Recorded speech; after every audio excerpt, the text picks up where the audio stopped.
What? Huh? You're just the sweetest cat ever. Yeah. Hmm. Sweet little trick trick. Hmm.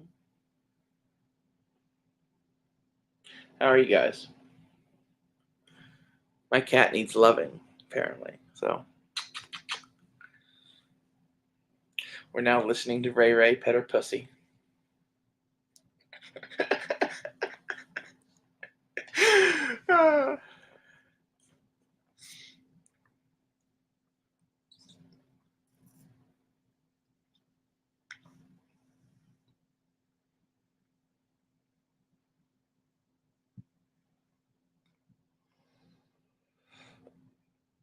Sorry, I needed to smoke. I called this The Way because there's something that I'd like you to read about.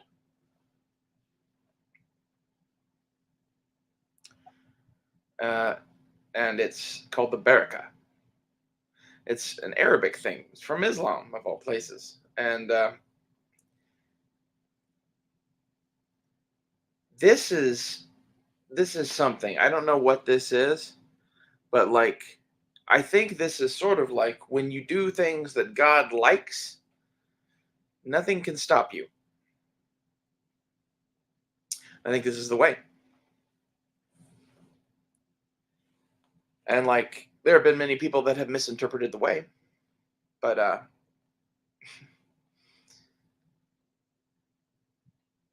I think walking softly and carrying a big stick and spreading love and peace where you go is pretty much the way.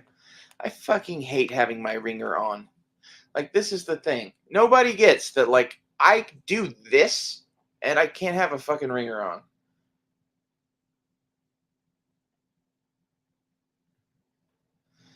Anyway, the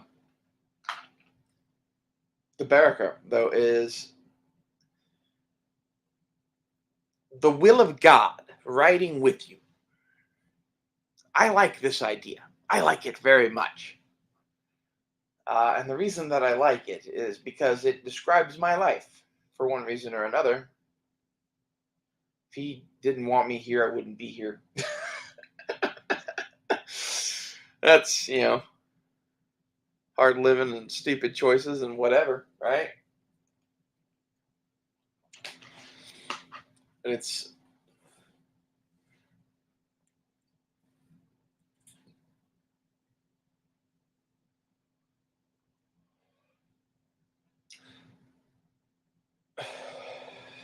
the thing that I think was really at Never Enough Ammo's table was there's several people in that room that have the way. They have the Baraka riding with them, and they don't see it.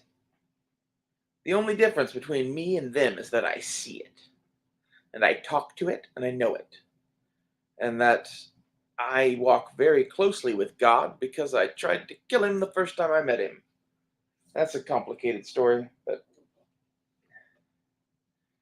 this is all metaphor and whatever. Like, when I say I tried to kill God, I mean when I first had that come into my life, I didn't know what it was, and my feeling was all of this is bullshit, and you're bullshit, and at best you might be the devil. At best. And then, like, I stabbed God with a metaphorical knife, I guess, in my mind. That's how I like to envision that conversation going, anyway.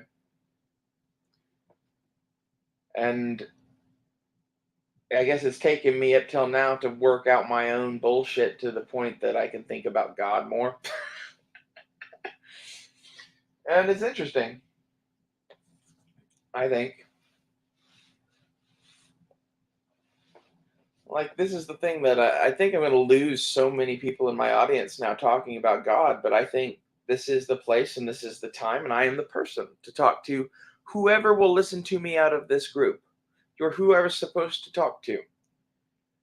And it's, not about you being good or doing whatever. Like, the will of God is very misunderstood. God told me to do some fucked up shit. And I ended up doing it because he's God.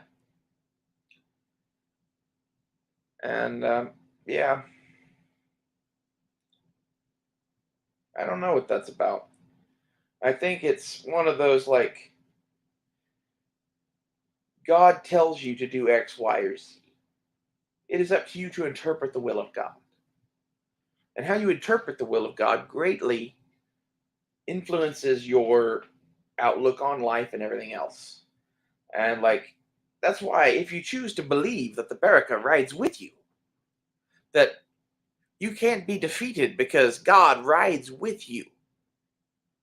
Now that's a powerful thing.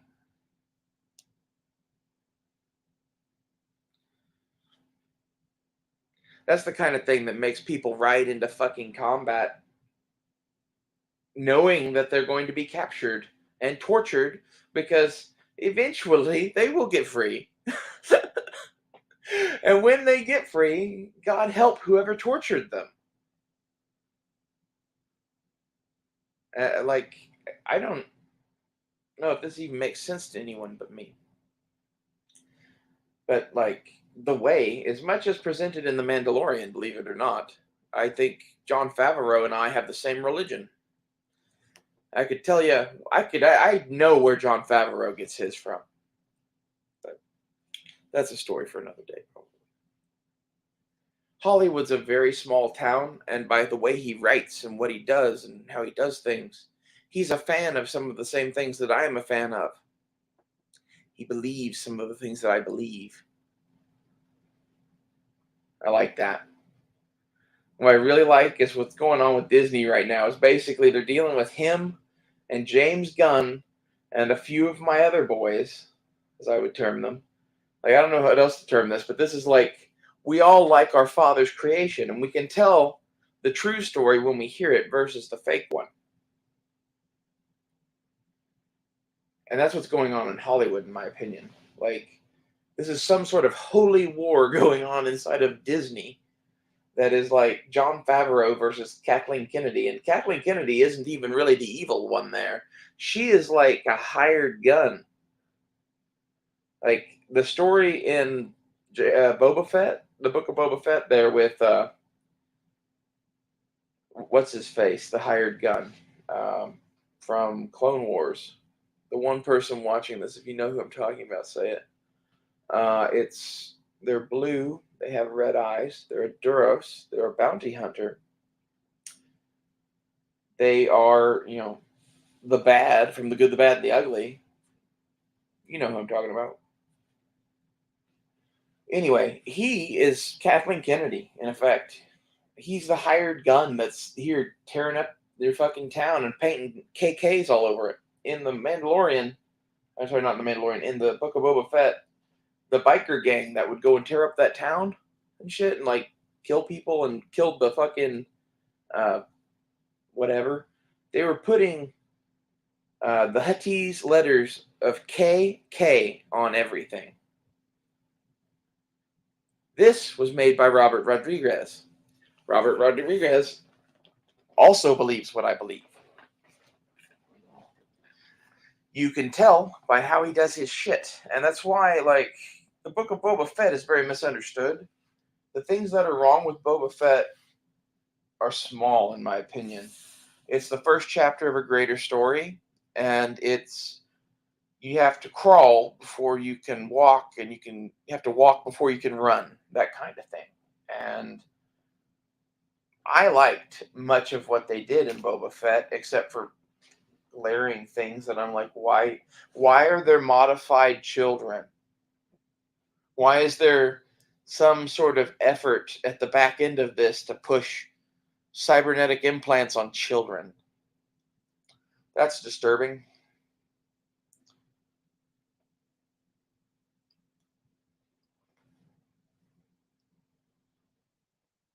That's the devil. That's Kathleen Kennedy doing that. And I'm amazed that Robert Rodriguez and Jon Favreau were able to get the fucking digs at her that are in that thing. On one level, the Book of Boba Fett is a tale about Boba Fett. On one level, it is a tale about what it takes to be a good king. And on another level, it is a tale about what is going on inside of Disney. It is multifold storytelling that is to make a point, and it's beautiful in what it did. The bad episodes of it were allowed to be bad episodes of it. They took Kathleen Kennedy's advice, and then they stamped her fucking name on it by writing KK and Hatiz over and over again. It's beautiful. That's one of the things, like, you must truly be one of us to get this. And I don't know what this is. The cult of fucking Star Wars? The cult of what it takes to be a fucking man and a good human being and, like, not a piece of shit machine that eats its own world? I don't know. What I would like to see is fucking Kathleen Kennedy fired. I want to see the next time that we have a season of Mandalorian, there's a body being dragged in and hung on display, and it looks a lot like Kathleen Kennedy. Like, that'd be glorious. And, like, this is the thing a lot of people don't get is basically everything for the last however many years about Star Wars that you're like, I don't understand. That's this. That's Kathleen Kennedy and a posse of people that Bob Iger hired that were her whip, basically. She did whatever they wanted because she was a bad king. If you're gonna be a king, you have to be a king, and that you don't fucking listen to the opinion of 40 fucking people.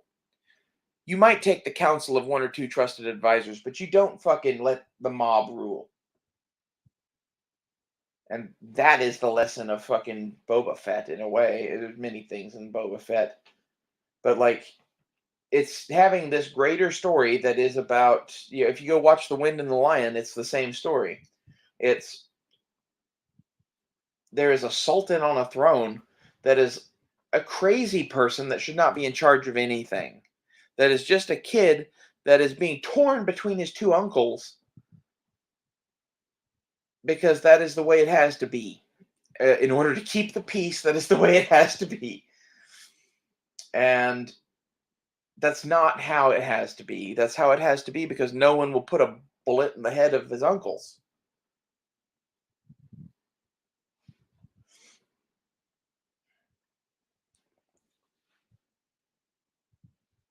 Star Wars is a multi-level storytelling mythic universe a la Lord of the Rings. It has its own languages, it has its own fucking histories, it has its own everything. And like I liked the idea of, hey, none of this bullshit that wasn't in movies, none of that's really canon. We're moving forward from here with this is canon. All of that is fun. I thought that was a good move. There was so much crazy shit written, you couldn't tell any stories. Like everyone that you would want to have in a movie was misused or dead or worse. There was there were places to go from those, but they wouldn't be exactly the books. And that's why you had to clear all that away before you started. Right? And then when you started, episode 7 is mostly good, to be honest. There's a few big nitpicks that I have. The first nitpick is that it's kind of repetitive and it has a Death Star and yada yada yada, but some of that's forgivable. My main critique is they butchered and ruined the character of Han Solo. I hate to tell you this, but the way that this series should have gone down, whenever Han Solo and his son met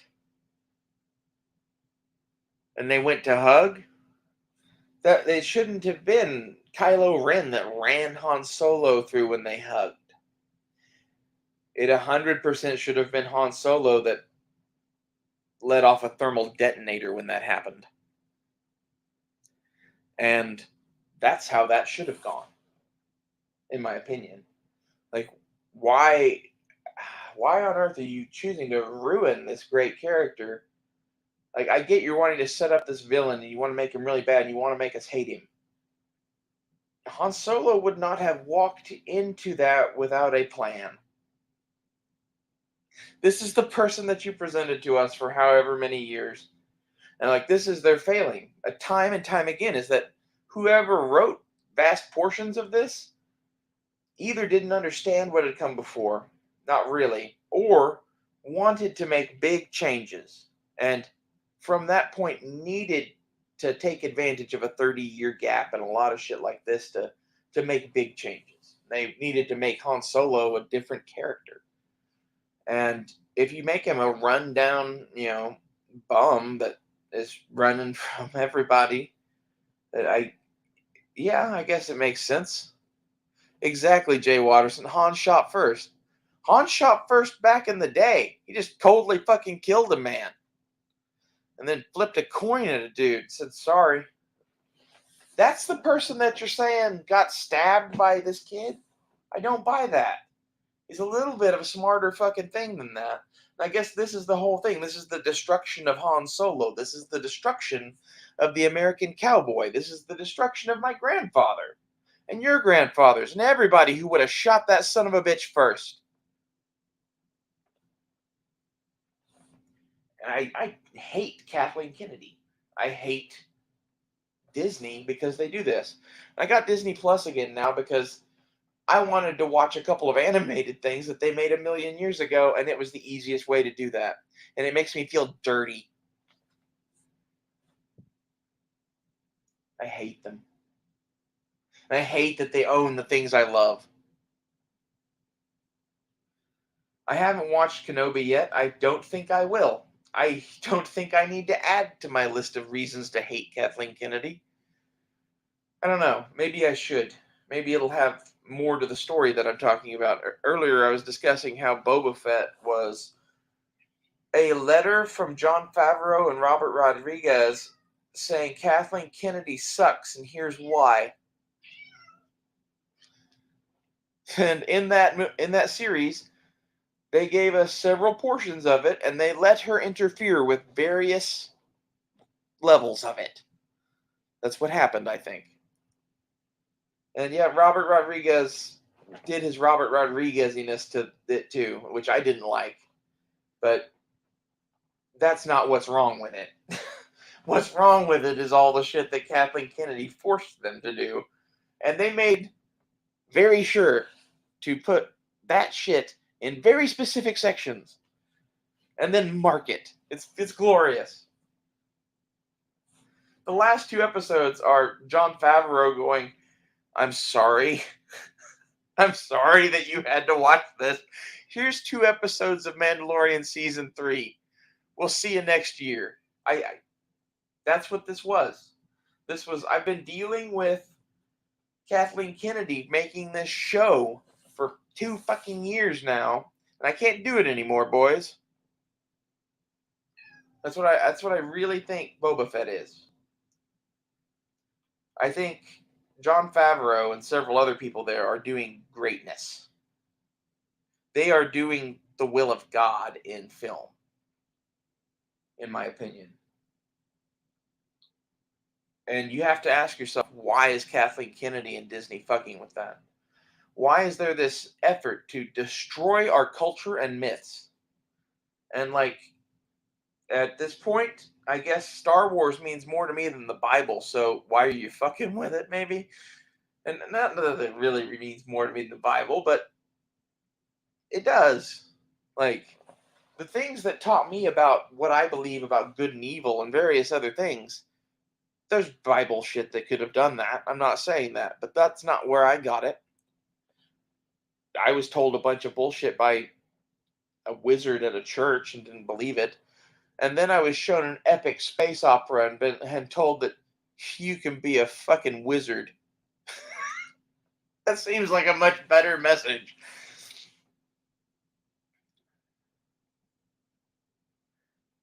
The sequels aren't canon. Fuck Disney Star Wars. Exactly.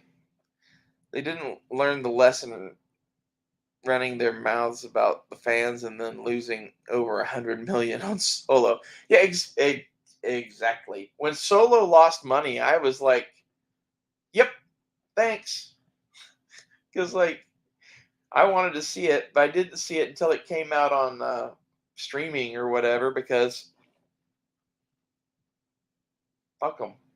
And that was after that whole debacle with Episode 9. Like Episode 7 made me leave the theater going, "What the fuck have they done?" And I was pissed because of the Han Solo thing. I could see the writing on the wall and where this was headed. And this is the thing of that I have the curse of being a writer myself. I just realized that instead of saying the way, I have THW way. We'll have to fix that later. I wonder if we can fix that now. No. Thanks, StreamYard. Shit. Yeah. What? Cat. Church knows the way. Like, I love that Jon Favreau took, like, his opportunity, I guess, with his in at Marvel and all the rest of that, to be like, I want this little crumb over here. I want this Mandalorian show you don't care anything about. Just let me run this and it'll be awesome. Like, if no one likes it, no big deal to you. And then he knew what he was doing, and he made the first season of The Mandalorian with Dave Filoni, who, if anyone understands the will of George Lucas, it's Dave Filoni for one reason or another. And I'm not saying that George Lucas is all the end all be all or whatever, but like he is the one that started this to some extent. But like the people that I would like to hear about what is Star Wars is George Lucas, Steven Spielberg, John Milius, and their little group of friends. A lot of people don't realize that that group of people was friends, including John Milius, the man that wrote The Wind and the Lion, the man that wrote Red Dawn, the man that wrote Conan, was best fucking friends with George Lucas. A lot of people don't know that.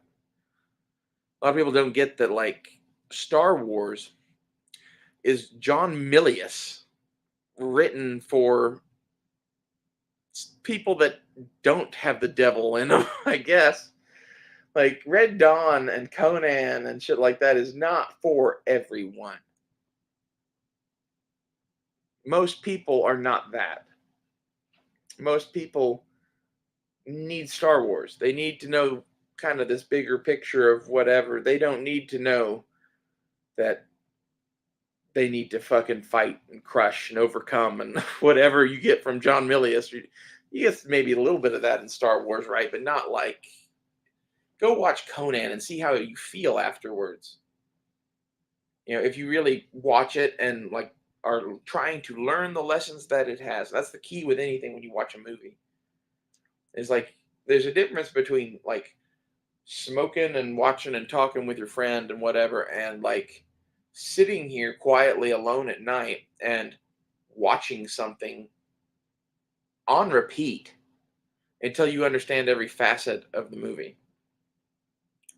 And I'm not saying you should do that with everything, but like The Wind and the Lion, you should definitely do that with. And like all of this Mandalorian Boba Fett shit, you should go and at least do that once or twice with. And my thing is, it's having a deeper conversation, and it's not the deeper conversation that like The Wind and the Lion's having. Really, it's a deeper conversation explaining to you why Star Wars is fucked up, and that's mostly in the Book of Boba Fett. The initial Mandalorian thing had nothing to do with that. Well, it actually did have a lot to do with that. The whole this is the way thing, and like the whole cult of the Mandalorians that they showed, and all of that. That was his subtle jab at them, saying basically that they are not the way. That's why he chose to have a story about this one tiny sect of Mandalorians that doesn't take their helmets off ever. And now, yes, that is also because of Boba Fett or whatever, and he didn't take his helmet off. But that's not the entire reason. And when you work in the whole story, like the reason they chose to do a fucking show about Death Watch is because Kathleen Kennedy started fucking with the way. So Death Watch, I guess, is like the Star Wars version of Jihad. And they're making a TV show about it because this isn't like, a war. We aren't shooting people. We're making movies angrily back and forth at one another. That's the petty bullshit that we're watching here. And like it's gotten to the point where people are so mad at each other that there are big names in Hollywood making multi-million-dollar things to have angry discussions at one another. Basically, you're watching artists fight.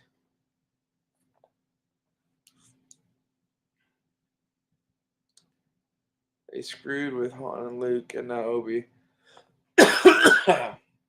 Like I said, I haven't watched that. I like Obi-Wan Kenobi. Uh, he's my favorite character, probably, of that whole series. Because he's like the wizard that just shows up.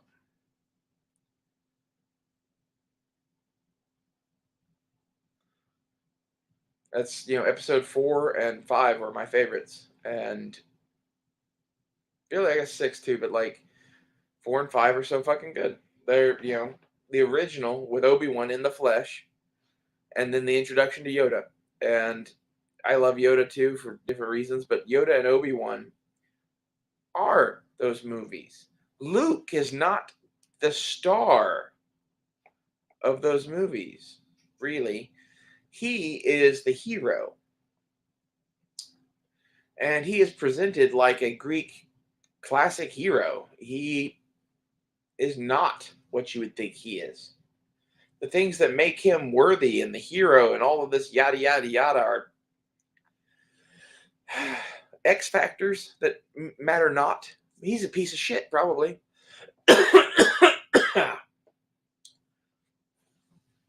Like, so in these Greek stories that Star Wars is based off of, they take it's like Aladdin. They take some peasant boy off the streets who's kind of slow, maybe, or really smart, one or the other. He's either slow and lucky, or smart and lucky, or just really smart. Some combination of those three.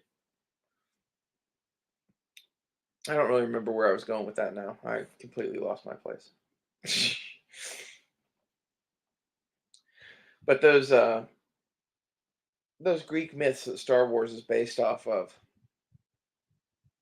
always have this hero that is a mortal man that, for whatever reason, it's him. And like Achilles was blessed by the gods and shit, and like Odysseus was clever, and like Frodo was innocent and stupid. That was his superpower. That's why the ring wouldn't work for him or any of those hobbits. The ring in that movie is, and by the way, I just shifted into Lord of the Rings because Lord of the Rings is based on this same shit. But the ring didn't work for Frodo in the way it worked for everyone else because you have to want something in order for that ring to work. Okay, the power that it derives or whatever is from a desire to do something. And if all you want to do is use the fact that it makes you invisible to play tricks on your friends and smoke weed and eat food, then it's nothing to you. That ring doesn't matter to you. And like the slow poison of the ring for those hobbits is that it eventually does start to matter to them.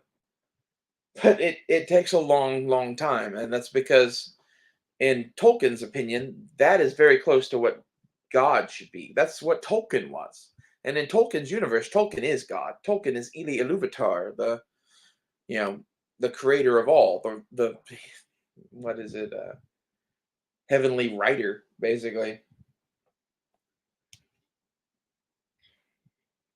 And really, to better understand Tolkien is to better understand anyone that writes now.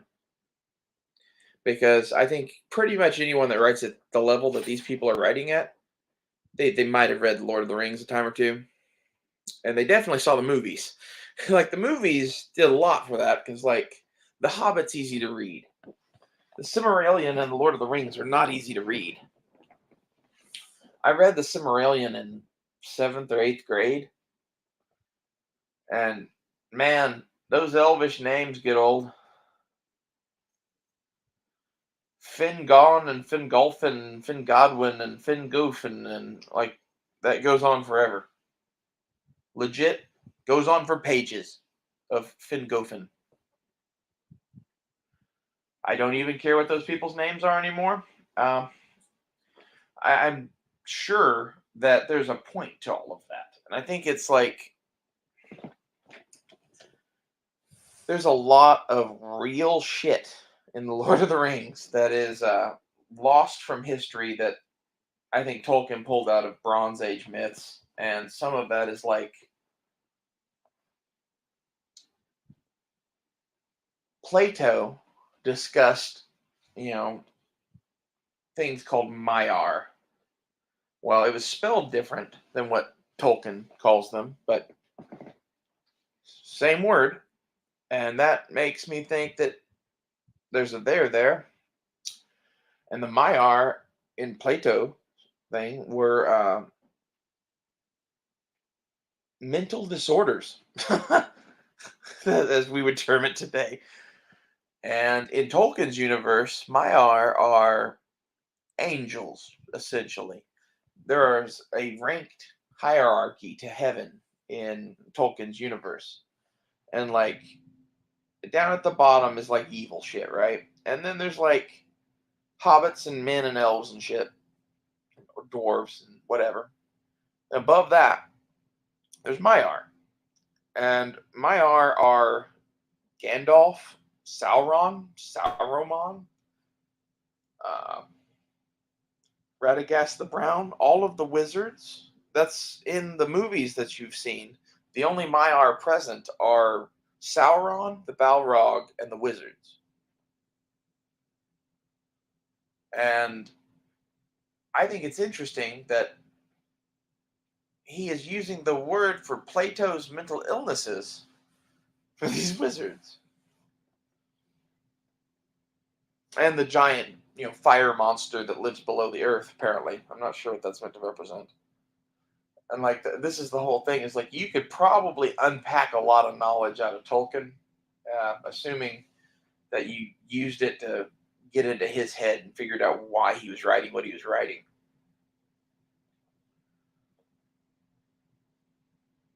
And Tolkien's one of those people that like he fought in World War One. He was an Oxford professor of English and medieval literature and languages and a lot of other shit. And he knew quite a bit. And I think a lot of what he knew is the shit that they don't want you to know now for one reason or another. Like if there is any such truth to magic, so is is shown in that. I think how Plato's angels or whatever are actually mental illnesses. What if most of the people that they ever thought were angels were mentally ill? What if that is the point that is being made by that?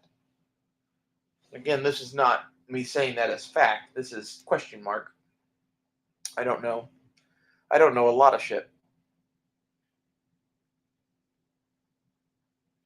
But I think about all of this stuff a lot, and I like to talk about it, and it all intersects the fucking Star Wars shit that we're all living through. Like the shit that is happening in your Star Wars universe, the shit that's happening in your political universe, and the shit that's happening in your real life, the reason it's all fucked up is all the same reason. And I'm not sure what it is.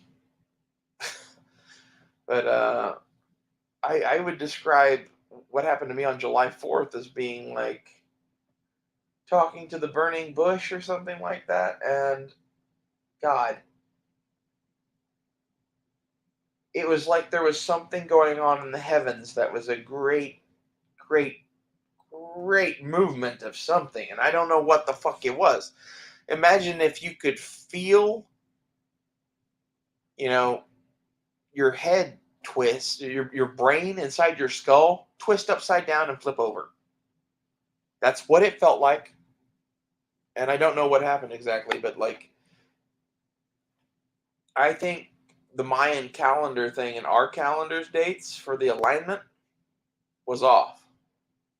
I think the alignment that was supposed to cause the end of the world in 2012 was this 4th of July or somewhere thereabouts. Somewhere between there and July 8th. It was an interesting week.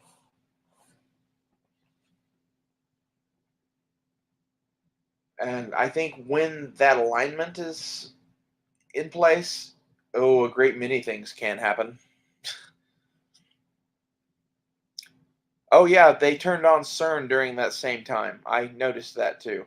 And shit got weird for me when they turned CERN on. I don't know what we're doing, but we're doing something bad. That's what I'm telling you. And it's not like I read on the internet and I know this is going. Like, no, I was feeling weird shit going on, and then went and looked at the news to see what the fuck is up, and the things that had happened where they had turned CERN on, and the Georgia Guidestones had blown up at the same time, and then the FBI swept it away. And I don't understand that.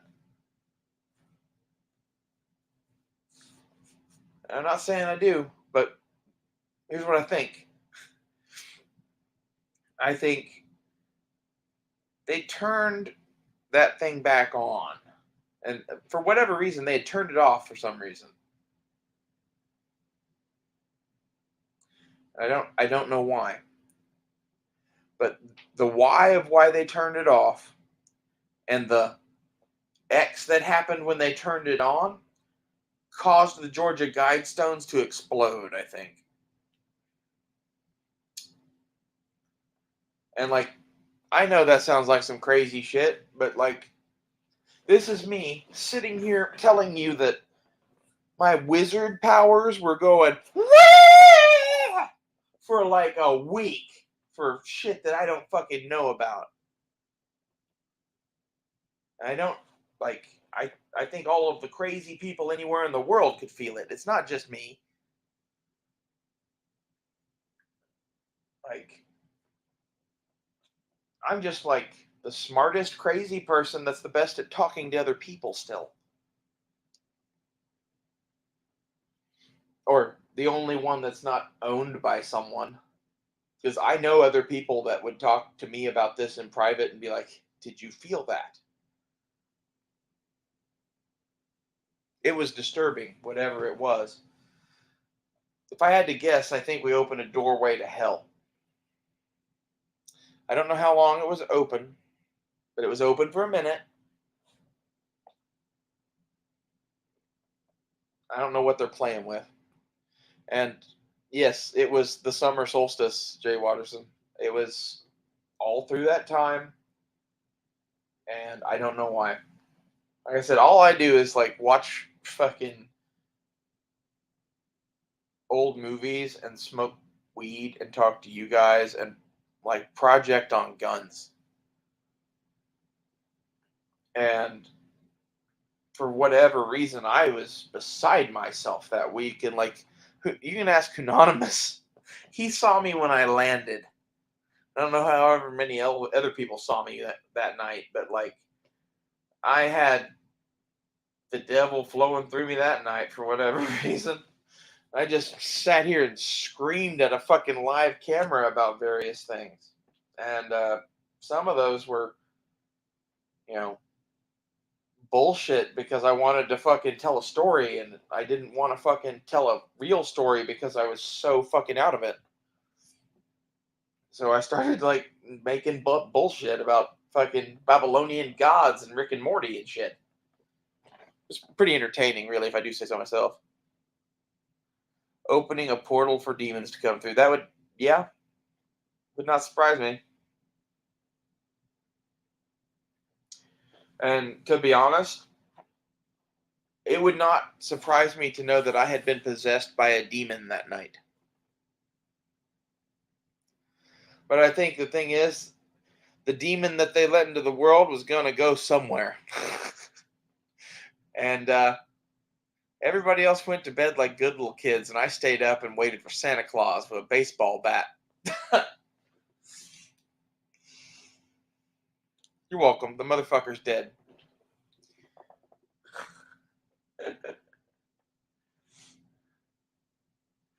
And like basically what that involved was a whole bunch of shit, but it's unimportant as to the ridiculous nature of the wizardry that I had to go through to do that.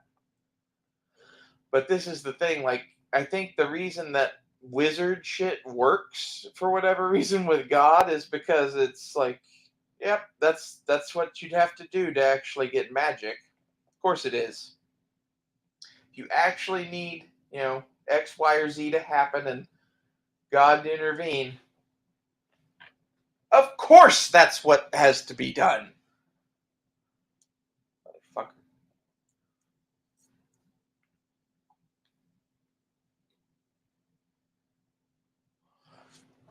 And the what has to be done is usually acting like a complete and total fucking idiot. And like I think this is the thing about like Merlin or whatever back in like King Arthur's days or any of these stories about wizards from back then is I think that they were a drunken bumbling fool that was kind of like me, where like even though they were drunk, they were still sharper than most people. And they didn't give a fuck, so they just got really fucking wasted and went into situations confident that the Baraka would be with them. And knowing that King Arthur and Camelot was coming eventually to get him out of whatever shit he got into. But meanwhile, if you have Merlin walking into your city and waving a stick around and going, woo, woo, and saying that you're all going to be destroyed in a fire tornado, like you don't look for Arthur and the knights crawling out of the moat, That's the nature of being the bait. And that's the nature of like a lot of things with that shit. I've been trying to figure out these stories that we have, basically, and like why various characters are in these stories. And I think the thing is, there's a set of stuff that happens pretty much about every time that shit goes bad. And we all talk about it forever. And the shit that these things have in common are eternal and they're failings in human beings. And there's various levels of bullshit and myth and like if I were to tell you that I was fighting a green monster, you might get that I'm talking about envy. That kind of shit. It's subtext. Like this is how all of these people write. That's half of why I'm talking to you the way that I talk to you now. It's like I came to realize that the thing that everyone needs to understand is this, that like the Bible and myths are bullshit, but they're also true and they also have truths. They're all of it all at the same time. And the thing that the writers intended when they wrote them is for you to have to figure them out. and they suit various different times and whatever, and like you can pick your own whatever this is, whatever myth it's going to be. But my advice to you would be to pick a myth that like suits you, suits your situation. You know, Conan is probably not the best myth for most people. If you have someone that you need to go decapitate, Conan is the myth for you. I think on average, most people probably better off with Star Wars than most. But, you know, we see what happens when that happens because, like, they figured out, I think, that, you know, most people were watching Star Wars and, like, if they were getting any religion at all, it was that. And, like, the biggest cult in the United States is the cult of Star Wars, probably. It's either Star Wars or Joe Rogan or trans people or fuck some other shit. Actually, no. The biggest cult in America is the cult of Baal, which is all of the abortion people. Earlier today, I was talking to the Smoke on another chat thing I did, kind of the way I'm talking to you, Jay Watterson, and when we were talking, he said something about the fact that he thinks that I said something to the effect that the next thing that I'm trying to call from God to, you know, strike down my enemies in Washington is locusts. I want locusts to attack Washington D.C. And I said that he thinks that the locusts are the souls of all the aborted babies. And I'm like, I like that. That works. It's what I believe now. See, the Scientologists, I don't necessarily have anything against. It's I would like to talk to their heads of their religion and ask them why they don't let people come and go as they please with their belongings. And I would do that as I talked very, very nicely to them, sitting across his own desk with a 1911 laying in front of it. Like, I I don't mind those people, but if they ever tried to fuck with me, let there be jihad. I don't care. I like to be judged by the greatness of my enemies. I will I will be killed by the great Tom Cruise. I don't care. Like, what are you going to do to me that they can't or haven't already done?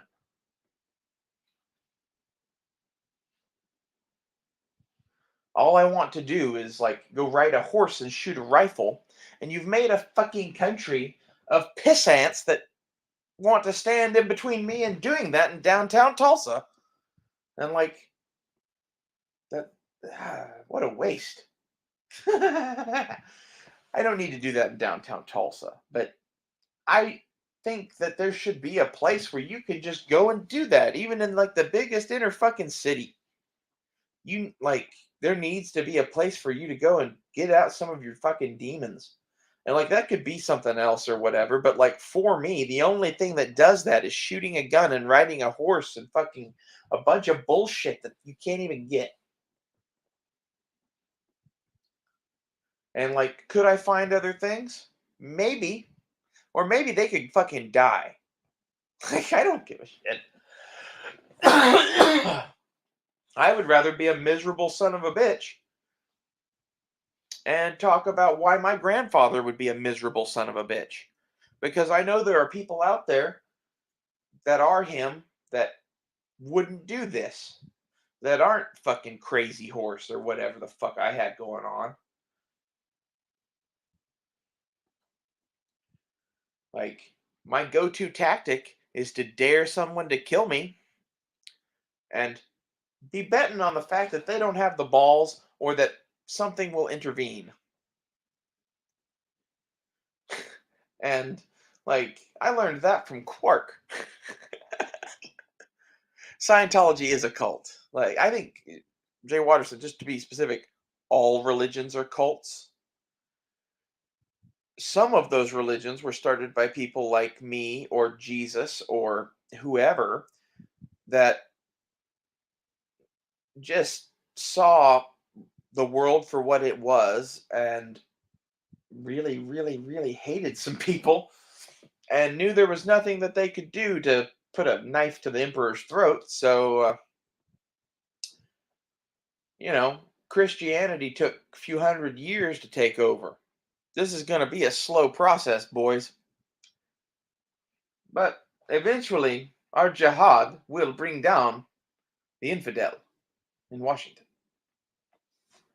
And like that's the shit. Like if I talk like that more, cult might not last so long. But I bet I would pick up a whole new band of followers.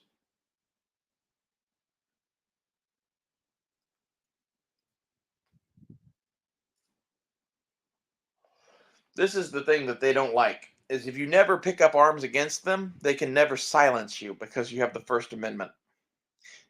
If you pick up arms against them, they can throw you in prison right now. And no one listens to you once you're in prison. Isn't that funny? Look at Joe Exotic. I miss Joe Exotic and I want him out of prison. I really wonder how it's possible that I didn't end up working for Joe Exotic when I was 18 or 19, but that's a story for another day, probably. If I had met him, I would have been a tiger wrangler at the fucking Joe Exotic show. I would have been in that show, 100%. And the part that sold me on him was when I saw him and the legless dude saying, well, these bullets are for the ATF agents, and these bullets are for us in case, well, there are too many ATF agents. Like, that is some cowboy, romantic as fuck, crazy as fuck. We're gonna fucking, ride off into the sunset and die shit. Like, Jesus Christ. I'm not saying that that's like the way you should be if you want to be a mentally stable person, but at the same time, I love it. I love it because it's me and it's my grandfather and it's every person I've ever loved.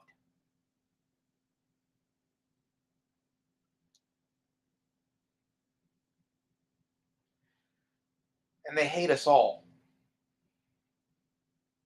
That's what's going on here. I think there's a legitimate thing going on in the world right now where they do not like people that have charisma for whatever reason. See, I had never heard of Joe before Tiger King. Like, I was never into big cats, really. I thought it was sad. Like, that's my thing is if I had gone to work for Joe Exotic, there would have been a moment between Joe Exotic and I where he either would have loved me forever and probably taken better care of his cats, or he would have killed me because of some of the things he was doing to those cats. I I'm the kind of person that if I did work at that zoo, I'm very creative, and I wouldn't spray perfume on his boots or some shit like that. I probably would have waited till he was next to the cage of cats that I knew the best and liked the best, and then I would have dragged him in there by his ear, and we would have had a friendly conversation with me and my cats. And this is one of those things that like animals dig me.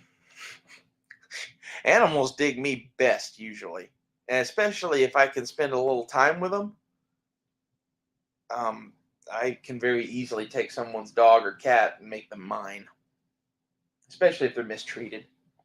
Sad. And I'm not saying I would have fed Joe Exotic to his own cats, but I would have shown him that these are my cats, and now you're in my cage, and now we're going to have a talk man to man because you do fucked up shit. And like, this is the way. Like, I don't know any other way to do that. Nothing else would have fixed him other than that. I don't send people to prison, I fix them. I fix them by doing fucked up things to them usually. One of my I'm not gonna tell that story. I did something really fucked up to someone once, and they love me now. We're like father and son or some shit, father and daughter now. He doesn't see me as a woman, so that's weird and a whole hard conversation and whatever. But like, that's the thing. Is like I don't want to force this on people, but like, part of my thing on Matt's show was I was showing you that this is what this is, and like, you can believe it or you can not believe it, but I'm a fucking chick most of the time.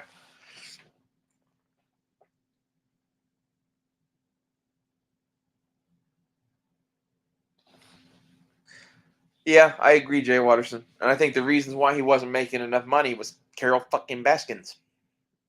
And we'll see how that shakes out. I think eventually Carol Baskins is going to be in jail. And I have, you know, that faith now that Aslan has broken the stone table or whatever the fuck went down with the Georgia Guidestones. Like,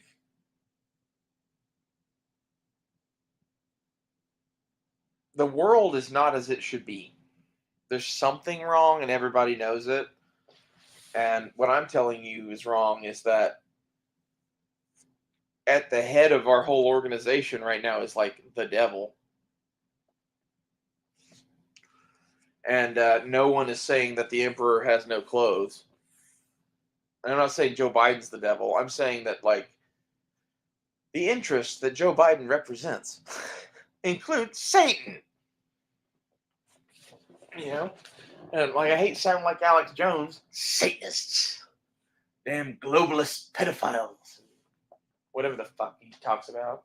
But like, this is somewhat true in that whoever's running Biden pretty clearly like works for the devil.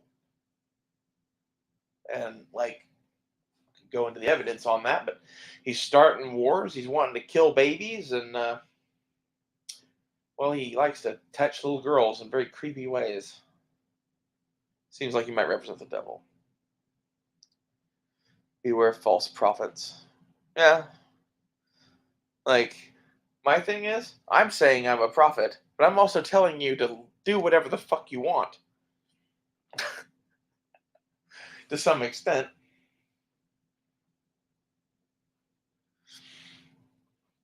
Oh.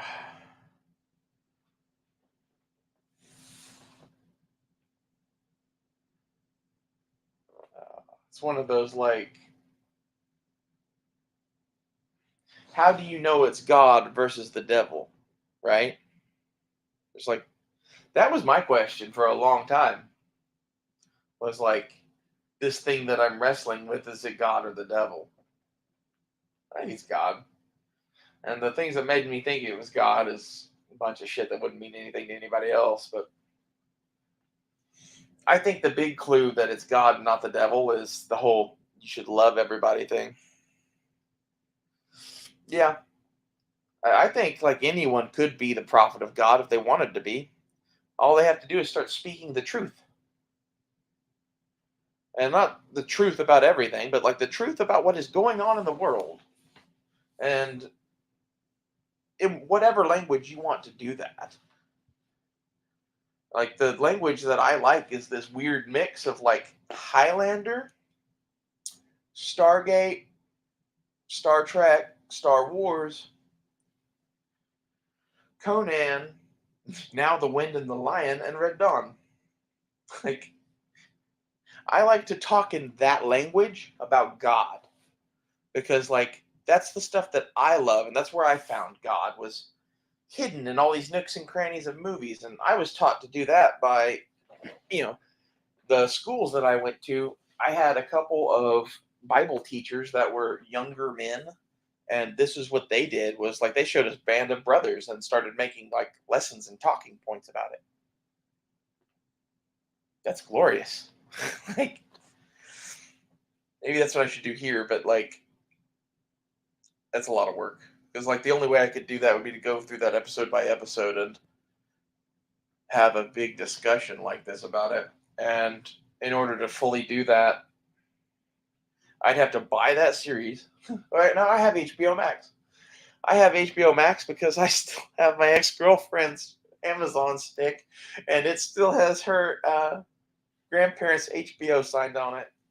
I know that's really shitty, but she still has stuff that belongs to me.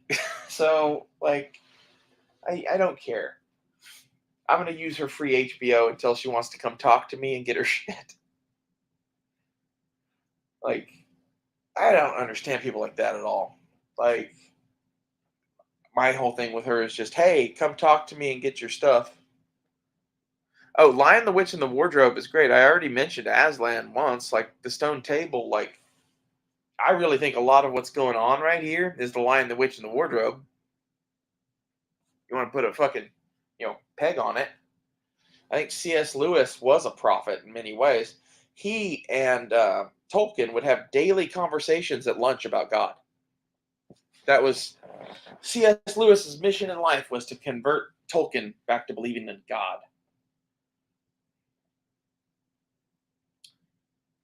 And not that Tolkien didn't believe in God, but let's say he had a complex relationship with God, much as I do, whereas C.S. Lewis was the unshakable, he was jolly. If you remember Jolly from Matt's Chats, just, it'll all get better. Ha ha! Okay, now I'm going to tell you a story about beavers. Imagine C.S. Lewis and Tolkien being jolly and I talking at a table. But yet we're co-workers. And I love the book C.S. Lewis wrote. I love C.S. Lewis too. But that's, his books were made for children a little bit. But because they were, I think his vision is almost one of the purest ones. And one of his books that made me love a lot of this stuff more than anything is a book called The Horse and His Boy. It's they didn't even make it into a movie. They didn't consider it important enough. Should definitely go read that. But it's in between Prince Caspian and The Voyage of the Dawn Treader, I believe. And it's just like a one-off story out of nowhere that's, kid in the Middle East finds the wardrobe, basically. And the wardrobe he finds is a horse. It's a talking horse. And the horse teaches him everything about how to ride the horse and be a knight and do all of these things and whatever. And like, then he's riding on the horse, and the next thing he knows, he's in Narnia.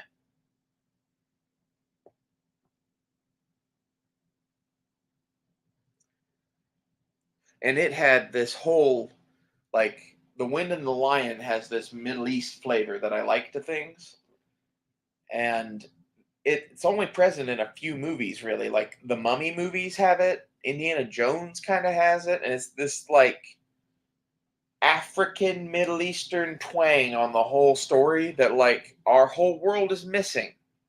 And I think it's because we really, really have done some bad things to Africa over the last 10,000 years. And some of, like, the magic and shit, quote unquote, that was known, I think is some really advanced form of technology that we don't understand. If you watch Skinwalker Ranch at all, like, you should definitely be watching that. The thing that made me go on that was when they had a rabbi come out and do a ceremony to open a portal, and they had something show up. I don't know what it was. A lot of people say it was a demon. I don't. I don't think so. And the reason I don't think the thing that comes to Skinwalker Ranch is a demon is because it doesn't just kill people. This thing, whatever it is, when you go to fuck with Skinwalker Ranch, it starts fucking with you back in a very subtle way, usually. And if you keep fucking with it, it eventually kills you. And to me, this really sounds like an angel. And the reason I say that is there's a giant wolf that occasionally shows up there as whatever this is, like the spirit of it or whatever, and it's unkillable. Like the ranchers that were there shot, I think it was 4 or 5 rifle bullets and a handful of pistol bullets into it, and it didn't fucking die. And I think that wolf is, it's not a skinwalker. That is some sort of technology we don't understand, masking the presence of the protector of whatever is hidden at that ranch. And I think whatever that is like some sort of angel, jinn, something along those lines. Like it's not necessarily good or evil. It's wherever its allegiances lie, much like a man is. And its allegiances lie with someone. I don't think it's with God necessarily. I think it's with probably a former prophet. Maybe fucking Joseph Smith, for all I know. Like the weird part that I think is really weird is the more I dig into this, the more I believe the Mormons.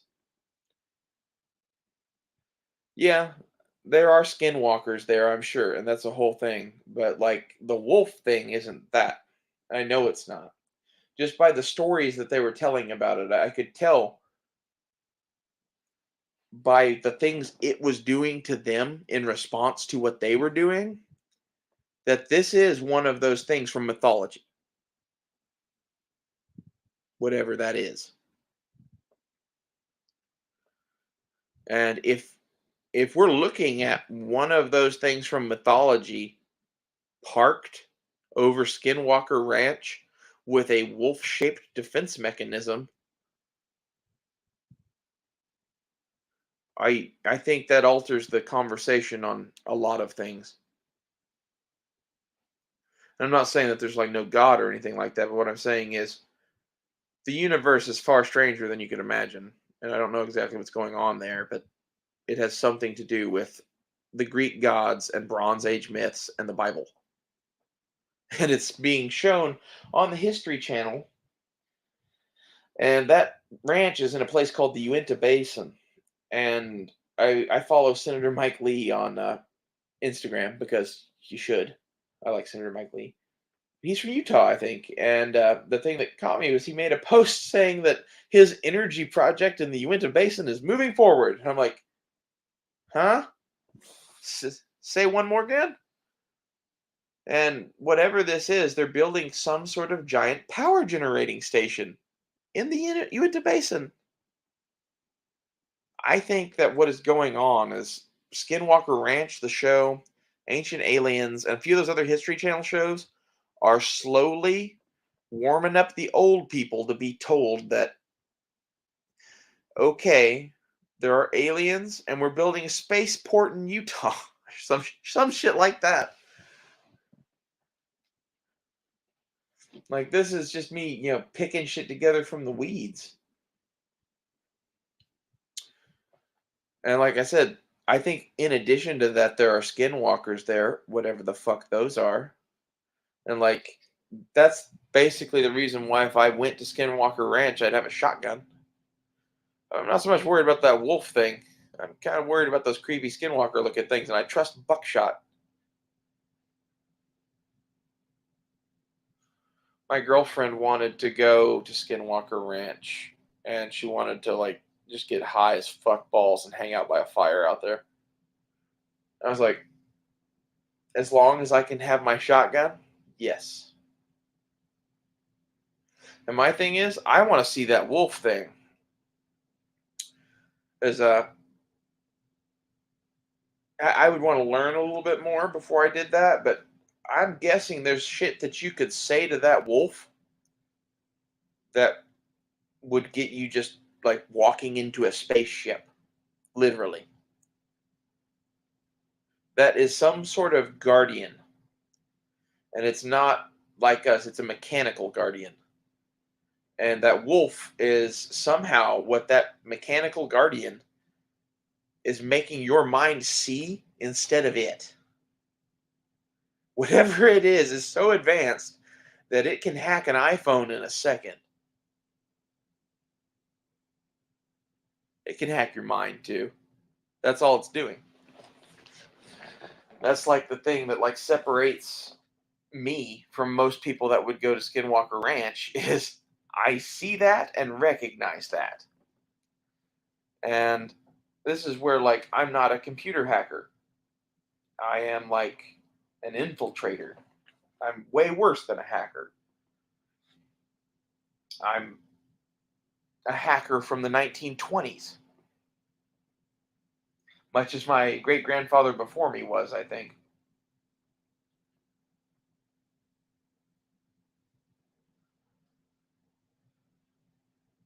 And like some of this, I think is going to be needed into the world that we're moving into. Not like magic or whatever, but an understanding that yes, there are things that are so advanced technologically that they would appear as magic to your eyes because you don't understand the how or the why. And like that is the most important thing I could stress to anyone right now is it's not that there is no magic. There most definitely is magic, but you need to understand what magic is and that magic is a technology of some sort. And somehow some of these languages and saying certain words and whatever can do things, and I'm not exactly sure why. And I think it has something to do with King Solomon, because King Solomon basically wrote a giant fucking book on demons and angels, and he did so with the Sorcerer's Stone, whatever that is, King Solomon's Ring. It's one of the things that should be with the Ark of the Covenant. Should be. I have theories about where it could be, but I don't need to go into that.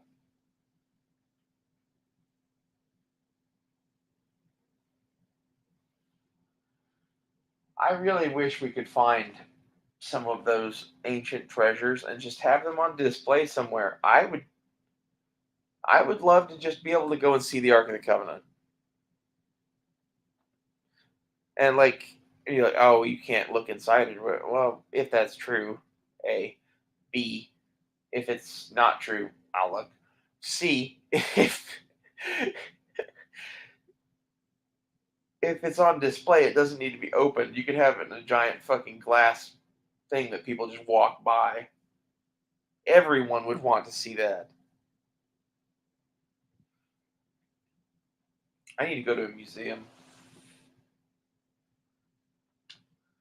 I haven't been to a fucking museum in so long, except for our trip to James Davis, but that's not the kind of museum I need to go to. I need to go to like an art museum or something like that.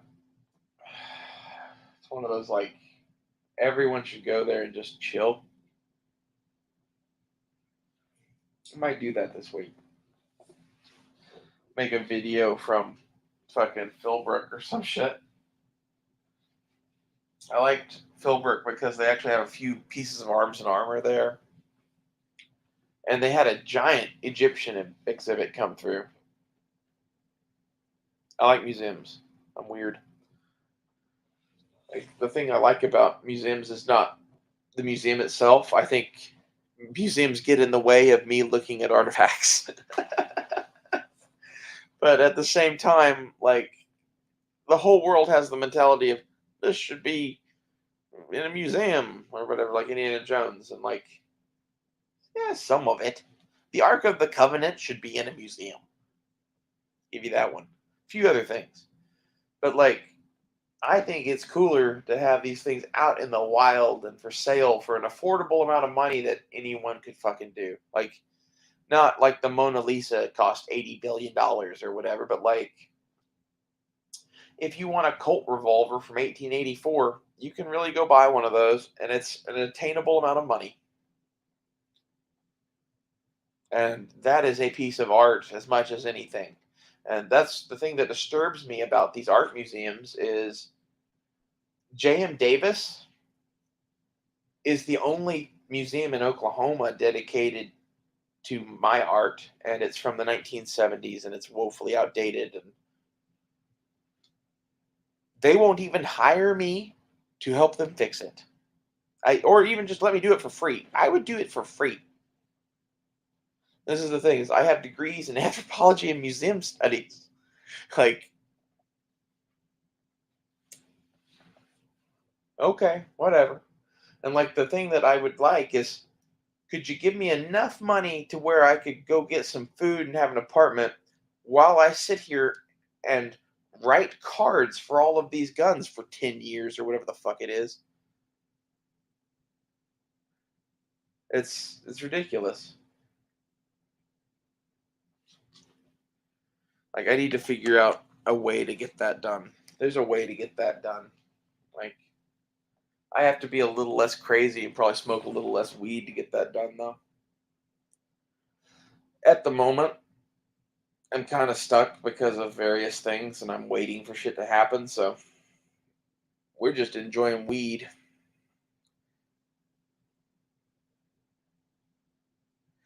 A lot of stuff is hidden away in private collections. Yep, that's. Yeah, I could elaborate on that, but you're welcome. Think, fuck them. That's kind of where I'm at with it. Is there's a whole bunch of people all over the world that have this mentality now that like that is a piece of our cultural heritage and blah blah blah blah blah blah. Blah. Yes, and the reason that we stole it from you and put it in a museum is because you blew the nose off of the fucking Sphinx, amongst other things.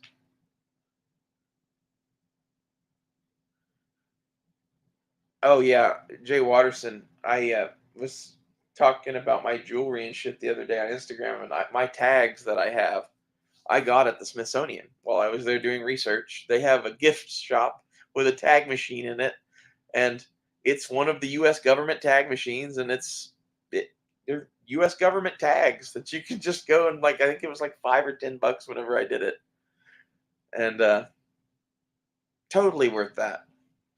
But anyway, the while I was there at the Smithsonian, though, I went through all the fucking buildings, looked at everything, and got to go into some of the below parts and look at some of that too, and that was dope. There is so much stuff there that they don't even fucking have a catalog on, really. Like you said, they don't know they have it, and it's like they know they have it. They have a catalog on it, but it was that was written in 1898 by Theodore Roosevelt, and it hadn't been looked at since, or whatever. You know, lots of shit in between there and here.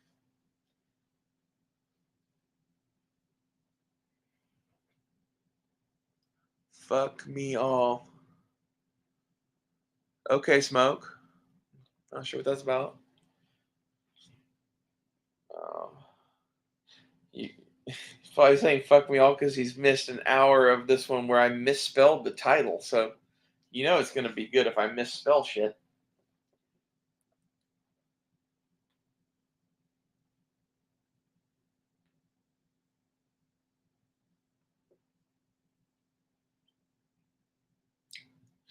I'm forming a pirate cult. I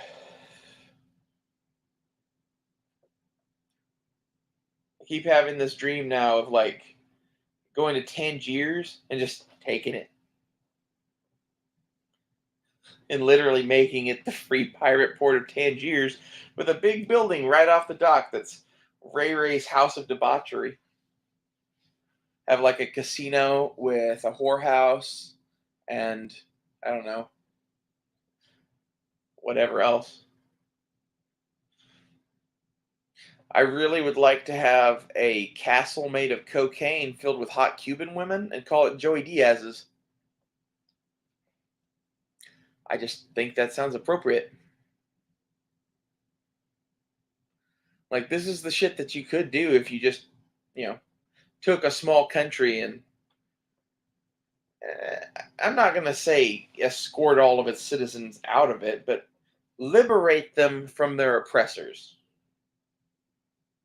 They wouldn't see it as that at first. But if keep giving them free shit and food and money and saying, Sorry that we're taking your country. Here's a house to live in while we build casinos. I think eventually they'll get over it. And like this is the real thing is that like the super rich get bored as shit. They want somewhere to go play.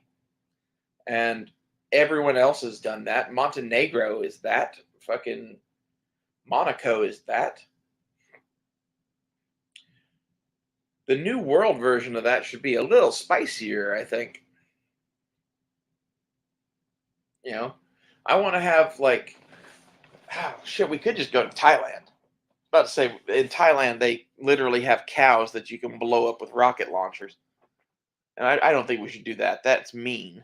But we should have rocket launchers and like cars or something.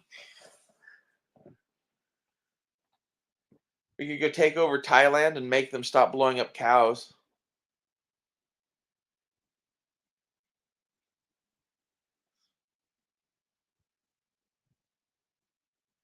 Or really, we could all just move to Japan, except it's full of Japanese people. But there's an answer to that too. Yeah. Still a little sore about the whole Pearl Harbor thing, I guess. I actually love the Japanese, but I think it's odd that their emperor still sits on the throne. And like they're like the longest living dynasty of any of that shit. Like I wonder what's that about? Because like some of this shit that these royals are in power, someone somewhere is convinced that God wants them to still be in power. Otherwise, they would have been guillotined with the rest of them. And my question is, what makes them think that? Because like it's clearly something. Now the answer could just be that they're all really loyal dogs to that, and that was the winner. Okay, let's say I buy that. I don't buy that. I guess England and Japan are both island nations and they're pretty wealthy, so they can take good care of their people. Maybe that's why. But if you've ever been to England or Japan, you know that's not necessarily true. Like, I've been to parts of Japan that you do not want to go to at the wrong time of day if you are not Japanese and covered in tattoos. I went there anyway because I'm me, and they leave me alone because basically, I make it very clear to people that I'm crazy and not worth fucking with. That's how I go anywhere. And you do that by wearing high heels, or at least heels, and a fucking plaid skirt, and walking like you could kick their ass because I can. Like, that's the advantage of being 6'5" in Japan. I'm a god there.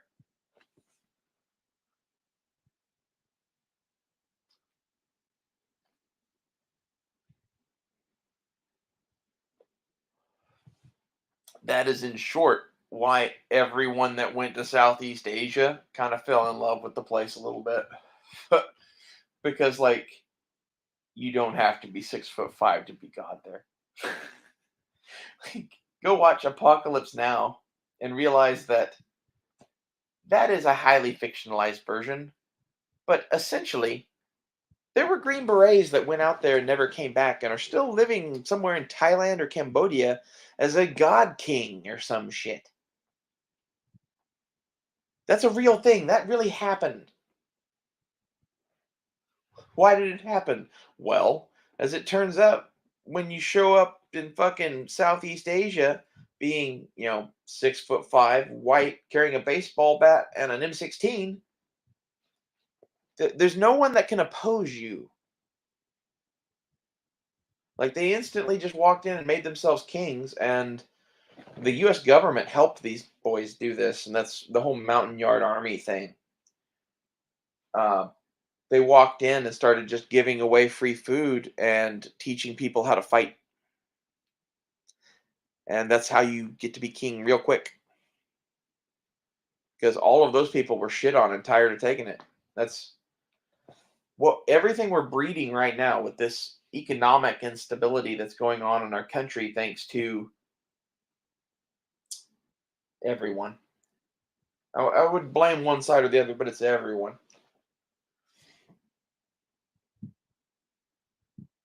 I don't know. Like, we're producing a generation of people that are open to me talking to them about this.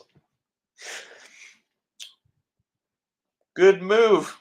Really good move. That's going to work out real well for you. Because, like, I'm the least of their concerns. I'm the nerd sitting here talking to a bunch of movie nerds about how we survive this. Like, their concern should be jihad.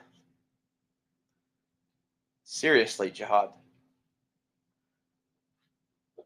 There are entire armies waiting to be activated here. And it's just poor, oppressed people that fucking hate them. Eventually, Bastille Day comes. It's going to be fun. Except, um, here's my issue. Bastille Day in the United States is going to be some sort of Islamic communist revolt of some sort. I don't really know. It's that all of those people that are marching with the Black Panthers and Antifa and all them, I think eventually someone's going to form all of them together. Like, we're going to unite the Antifa clans, that kind of thing. And if someone ever does that, that's going to start shit instantly. And that's the thing that I got living with my girlfriend for years. She is very typical of the Antifa people. They're just lost and hopeless and want to fight. They're tired of being shit on and they like guns. And they don't know anything about them. That's literally their entire movement, boys.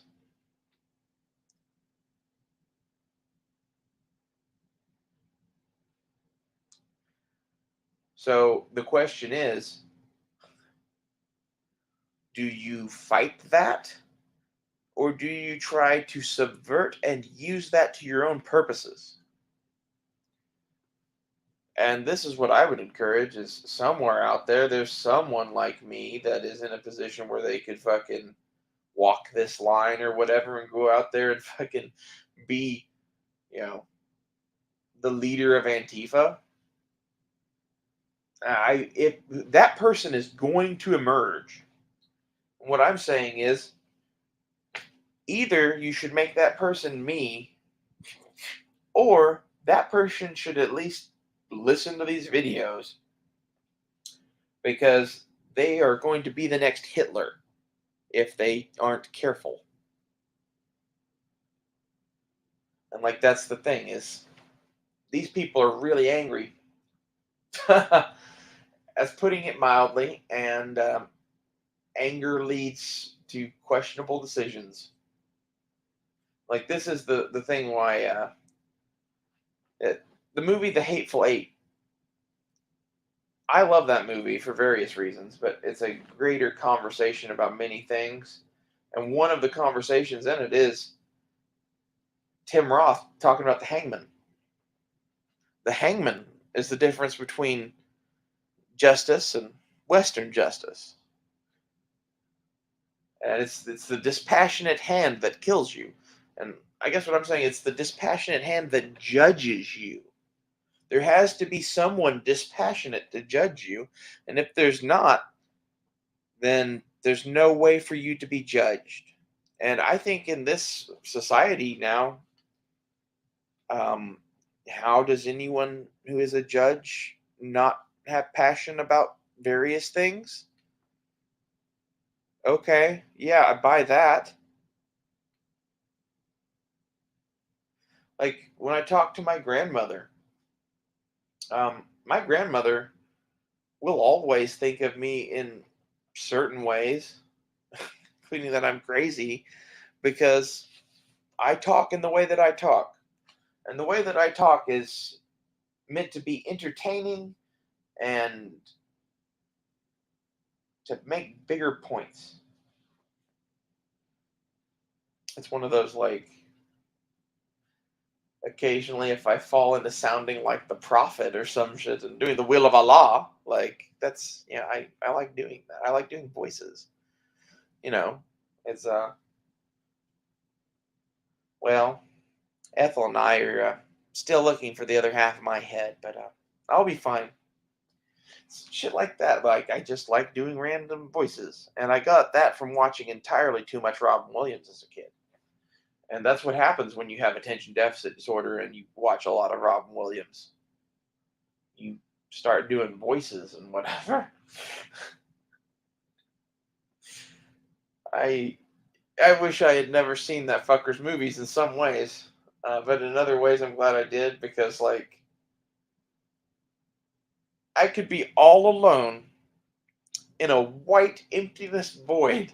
Yes, sorry, void of emptiness, and I would be laughing, thinking about various things, and some of the ones that would keep popping up are the genie from Aladdin and fucking Good Morning Vietnam, and all these Robin Williams movies that are some of the funniest shit I've ever seen.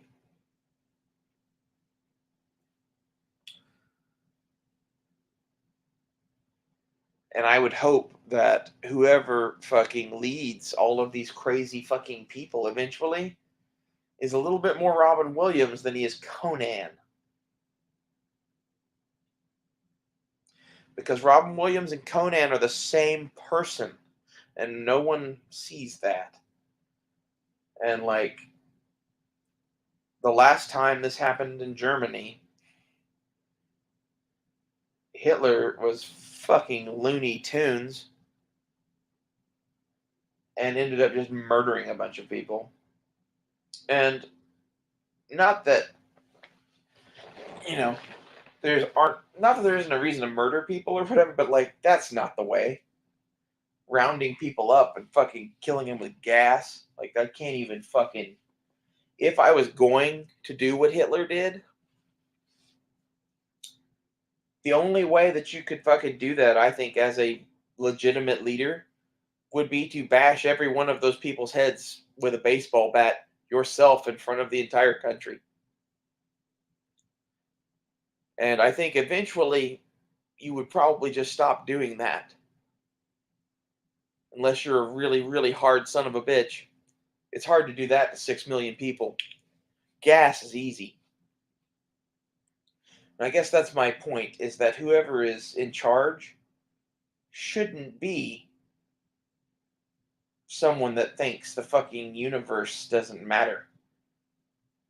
And that's where we're getting. We're getting to where people like Hitler are the ones in charge, in that they are this nihilist, atheist bullshit that's going to get us all killed. No, I haven't seen that Battle Elf. Hey man, I'm fucking stoned and don't get it either. I don't get anything. I just sit here and talk about bullshit and try to say things that I think matter in ways that can be taken various ways. It's one of those things like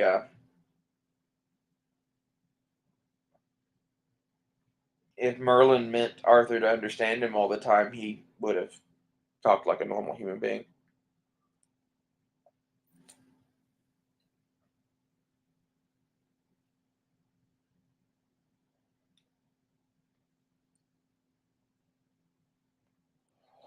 And probably smoked less.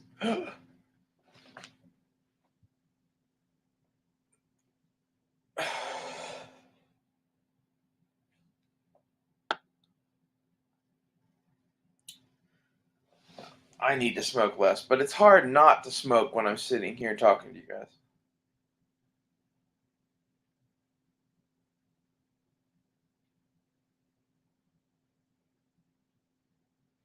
Interesting. Shepard's a general now. I wonder if it's the same Shepard.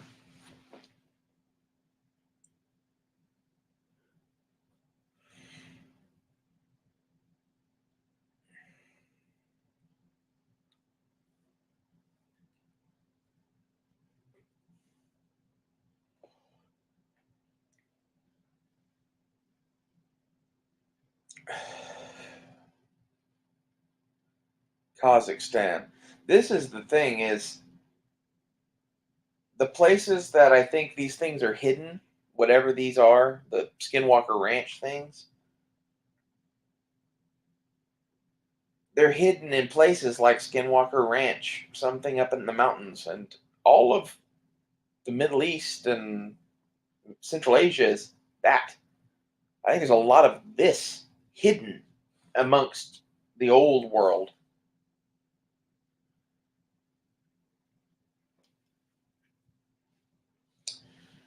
And like, if you really want to put your tinfoil hat on for a minute, I know for a fact that some of the Taliban shit that has been going on, that you're like, hey, what's going on with that? Well, there's been more than a few instances where there have been Russian made helicopters from the 70s that have been flying around being covered by UFOs. When I say being covered by them, I mean like our craft went to engage this group of helicopters, and it was a Harrier that was going in, and it was trying to lock missiles on them, and it couldn't. And it was like, what's up with that? And it flipped its fucking shit from radar to thermal, and there was a giant fucking thermal mass above them.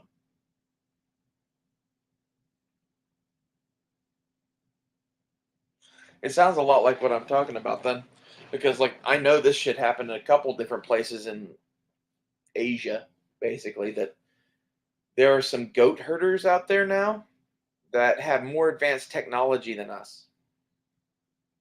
And I think what happened is we pushed them and pressured them and fucked with them until we created a child there that was worthy. Worthy in the way that Thor is worthy and his hammer flies to him. Except whatever this is like the wolf at Skinwalker Ranch that isn't a wolf. It's like a security system for a spaceship, I think. And I think if the right person goes to this thing, demands entry, and states why it wants it, it lets it in. And then, like, you remember that movie from the 80s where it's the I think it's the Flight of the Navigator or something like that. It's the thing where like the kid is flying the UFO. Forget what that's called. I think that's a lot of what might be going on in the Middle East right now. Whatever that thing is at Skinwalker Ranch is waiting for one of us to prove themselves worthy. I don't know exactly why or what that's about, where those things come from, or fuck any of it really. But I think that could be why we had to pull out of Afghanistan. Is it's not that there's a bunch of those there. It's that one child, one young man probably found the magic carpet, so to speak. And like that would explain the Harrier fucking lock on thing, which to go back to that UFO sat there over the blades of those helicopters the entire time that they flew in and the entire time that they flew out as they grabbed an asset that the US wanted. I don't want to go into details on that, but there was a something in a building in Afghanistan that they were going to go get, and something else started coming in to get it instead, and it was these helicopters. And the Harrier went to go shoot the fucking helicopters because it was the thing that was there loitering, waiting for special forces to show up. And it couldn't lock on because the UFO was keeping it from locking onto the helicopters as it was flying 3 feet off their blades. And my question is, if this is the magic carpet, quote unquote, it might fit one or two people, maybe, right? It's a small ship, more than likely. Otherwise, how would it be hidden someplace? So if it does have really advanced capabilities, but they can't haul anything around in it really, like that's why the 70s helicopters out of nowhere that they are scrambling together and putting parts together with. And like the thing is, if they really do have this, someone is going to be sitting on the throne of like the Muslim world very soon. If I were Israel, I would be getting really concerned. And like this is the thing is from a certain point of view, you're like, oh, God is with the Jews. God is with the Jews so long as they do the will of God, much like anything else. God is only with me so long as I do the will of God. God is only with you so long as you do the will of God. The second that you start fucking with it, well, I don't know. I think a lot of the Jews that made it to Israel are a little infected by their handling by the Nazis and the communists. That's just my own personal feeling. I see what they do to the Palestinians, and it's not that they're, you know, wrong or right or whatever. There's no one wrong or right in that whole situation because it's totally fucked up because it's England. We could talk about that, but as goes England, as goes the world, and that whole thing in the Middle East with Israel is basically a cult of Zionists from England from like the late 1800s that kept going right on through until today, basically. And I'm not anti-Zionist, really. I'm not even anti-fucking Jewish. I see a lot of what they have done there, and I get why they're doing it, but they're mean. They've forgotten the faces of their fathers, and I don't like what they're doing.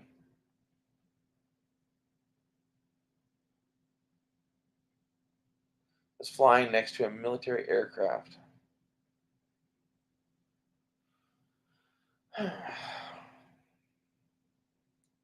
I like the UFO topic. I think it's very interesting how related the UFO topic is to the religion topic.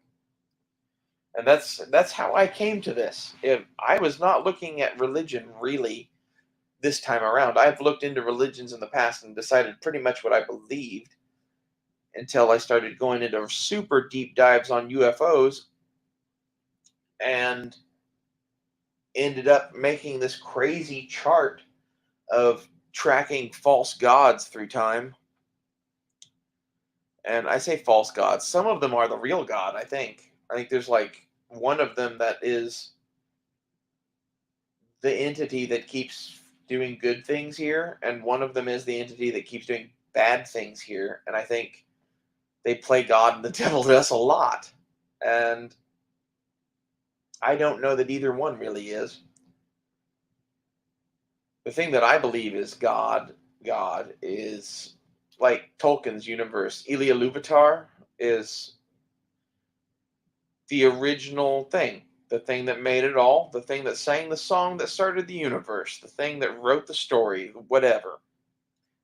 God, the creator of all things, the architect of all things, whatever that is my God. And like, if you can prove to me that's you, cool. Otherwise, I think I'll have my rifle in between you and me. That's this religion. Like, I don't trust much, but I trust a rifle and I trust the baraka now, which is like this crazy thing I read about. I'll have to look into that. It's it's like the luck of God riding with you. That's what I would term it as.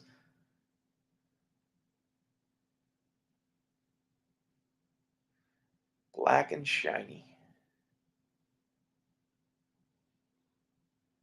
See, I think we're about to see a war that we won't believe, and it's The United States, I bet, has this tech. I think there are other people that have this tech too. And I think there are even aliens that have this tech that may be here. But I think there are rules about the aliens doing shit here, if I had to guess. I think a lot of like the Federation shit from Star Trek, all of the rules that the Federation had, I think whatever comes here has a lot of very similar rules. They aren't really allowed to do shit here, but they are allowed to maybe give us a little bit of tech every now and then and see what happens. Throw a cell phone into the monkey cage kind of thing. That's what's his name? George Knapp said that. I think that's about accurate on some of this.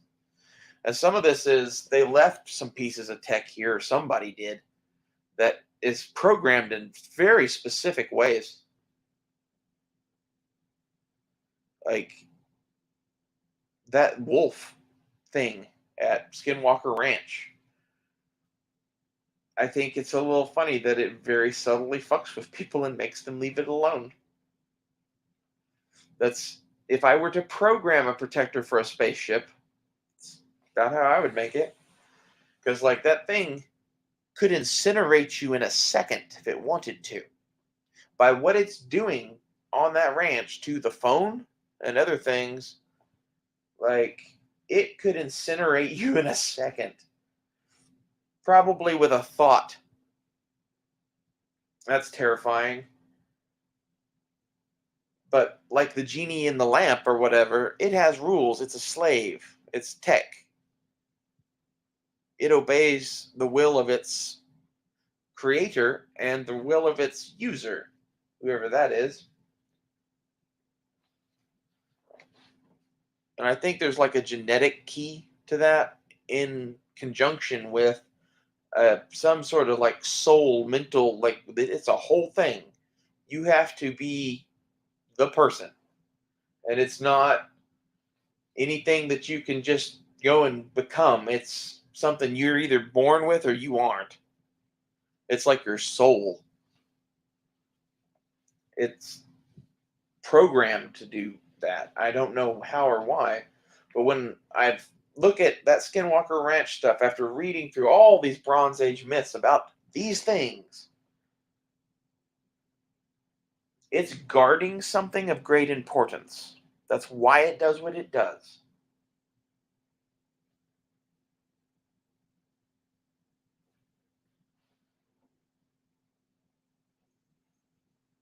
I think it's very interesting that like the Native American myths and legends all play into this too, and I think there's a very good chance that whatever's parked there at Skinwalker Ranch is what brought the Native Americans to North America. Not all of them, but some of them. I think 11,000 years ago, 10,000 years ago, 9,000 years ago, whenever after the big floods were all done happening, I think somebody repopulated North America somehow, and wherever they got the Native Americans from, that explains a lot of that. And the reason I say this is all of the Indian tribes of the American Southwest all say that they were saved by the ant people who hid them in the Grand Canyon, basically. And what I think is really funny is Achilles' soldiers, the Myrmidons. Myrmidon in Greek means ant people. Anunnaki in Hopi and Navajo and all those southwestern languages. We'll get to what that means, but do you know what Anunnaki is? Anunnaki is what Zecharia Sitchin called the alien gods that came to Sumeria, like that did all of that shit. In the Navajo and Hopi and all these languages, though, Anunnaki means ant people. That's literally what they called these people that saved them. And Achilles, the reason he called his Myrmidons ant people, I think, is because he was taught to fight by the gods. He was equipped by the gods. I don't know which one, but like they made him swords and shields and fucking helmets and shit, and taught him how to fight, and then he taught the Myrmidons how to fight. And there's been a lot of these people that, like, for whatever reason, this whatever it is has interfered from everything from, like, making me crazy to like giving Achilles armor, probably. Space groomer. Exactly.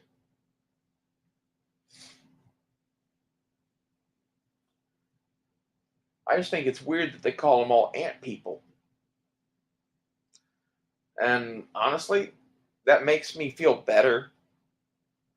I would rather believe the Native American version of this than the fucking Zachariah Sitchin version. The Native American version is basically that these ant people, they love us and they want us to be happy, and it wasn't going to be good where we were, and they took us to someplace where it was going to be good. Like, wow. I hope those people exist. And all those rock carvings out in like the Utah desert of like people with antennas, I'm guessing those are the ant people. I've owned Galils and Uzis. I've owned a FAL that had a Star David in it in the side. Like, I technically am a Jew.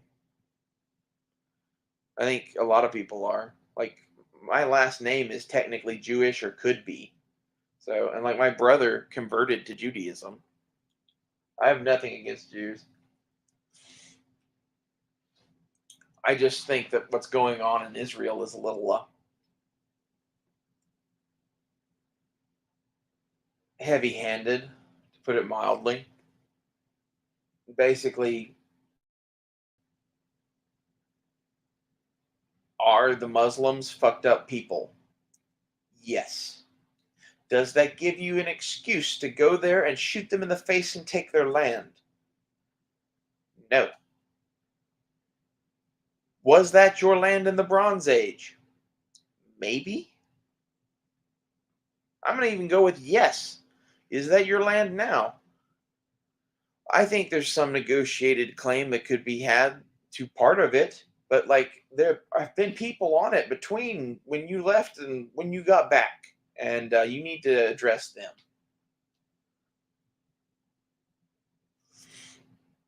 Yeah, it was a 308 IMI Galil.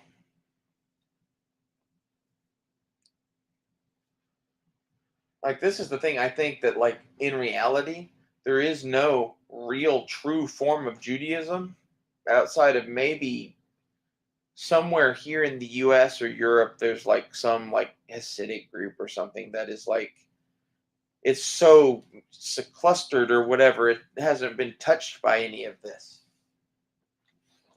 And it's not like they're unfixable, it's that they need to get that they aren't right with God.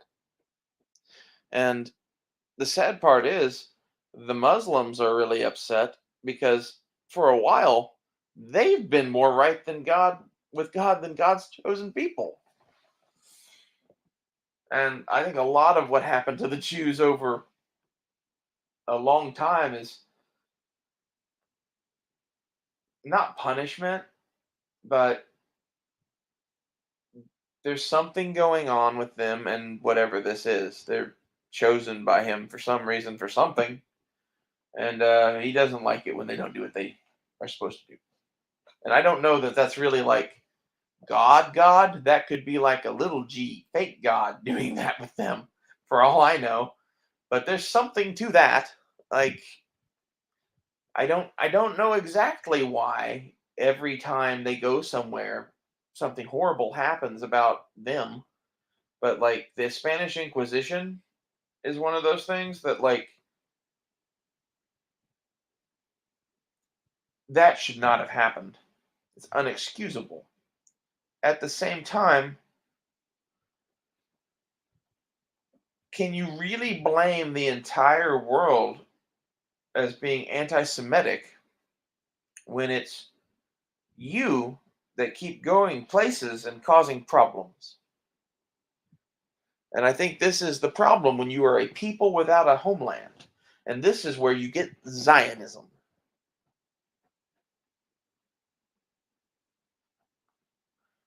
The Jews, the Bears, the Bulls.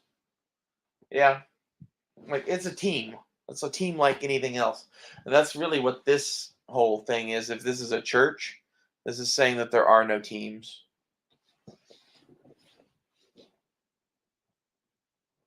There's only, two teams, good and evil. You can choose to be on one or the other, and I pretty much think all of the evil people need to be rounded up.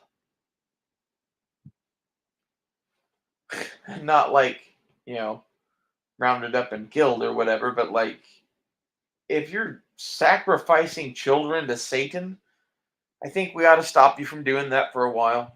And I think maybe we should figure out some way to have you not end the world, because I think we are literally weeks away from a giant marshmallow man landing in New York City and destroying the planet, or something akin to that level of craziness. Like, if you want to know where we're headed, go watch Ghostbusters.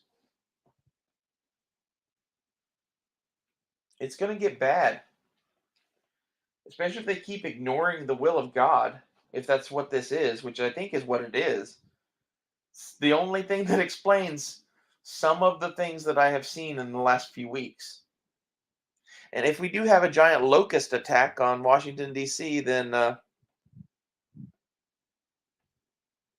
guess then we'll know. Because that's been the thing that I've been asking for. I want to see Washington, D.C. covered in 6 inches of locusts.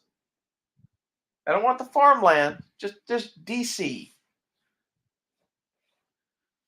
If they could be really annoying ones, like cicadas, where they make that horrible noise. That's what I want. I also would like a free pirate port somewhere in the world.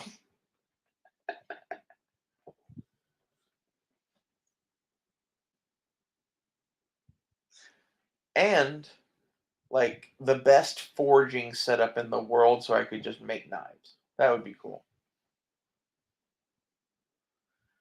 I don't really want to make knives to sell. I really just want to have the giant workshop with all of the big tools so I can do things easily when I want to make one thing for myself. That's what I figured out trying to run a knife company.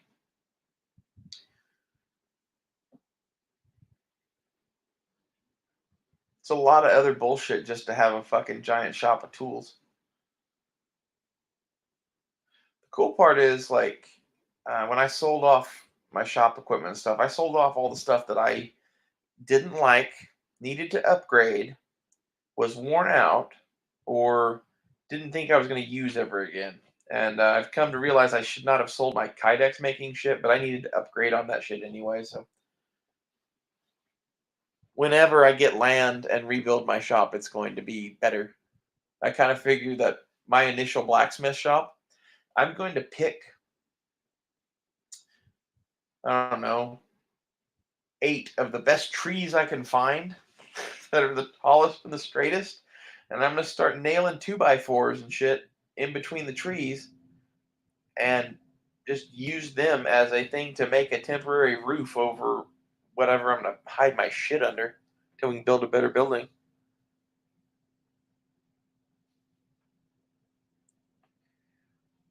So that the SOG buoys, I I don't know that much about those, but I used to have one of the ones that's worth a lot of money.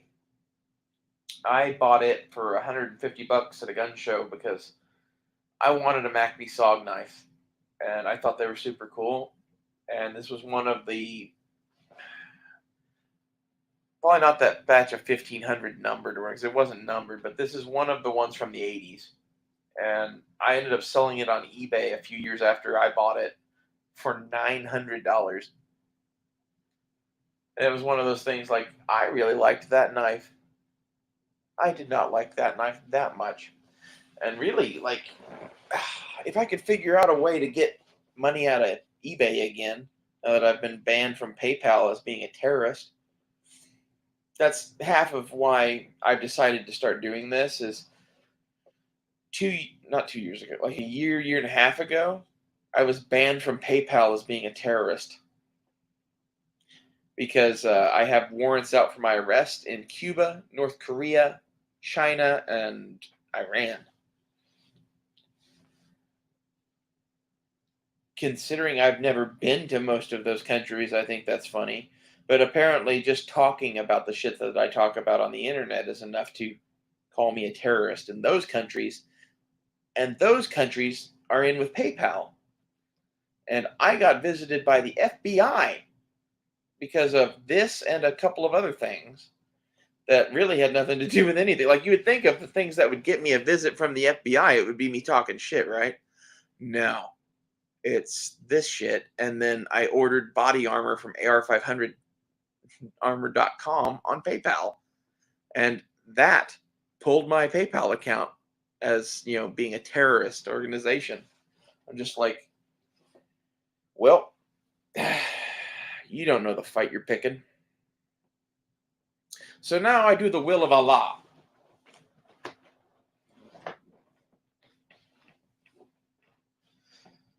For the barakah is with me. Like, if that's what you're going to call me, one man's terrorist is another man's freedom fighter.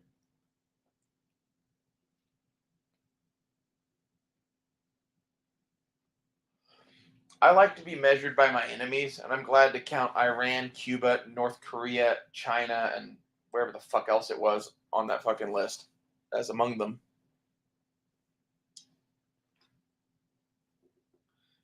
I've really been thinking about starting to just do the call to prayer every morning over a loudspeaker in my backyard and wait to see how long it takes people to figure out who the fuck's doing that.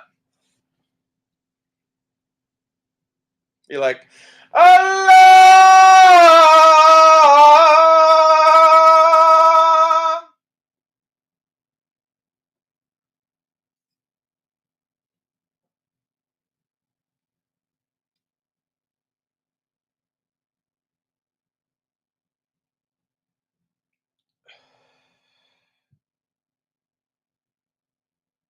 I fucking hate the fucking PayPal people. I really hate all of these people that think that they can fucking control you and make you not free.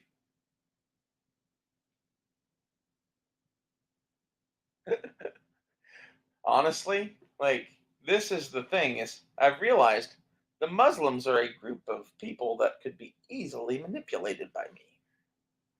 All I would have to do is wear a big white robe and stop pretending to be a girl in their minds. Whatever. Like, if I pretended to be a guy again, I could fucking, completely sell myself as the will of the prophet or whatever and cause a fucking shit show here now because of what they have done. And so could anybody.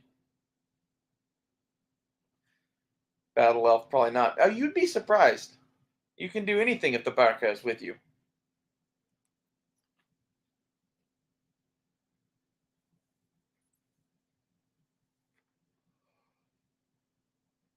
I shave every day, and it sucks.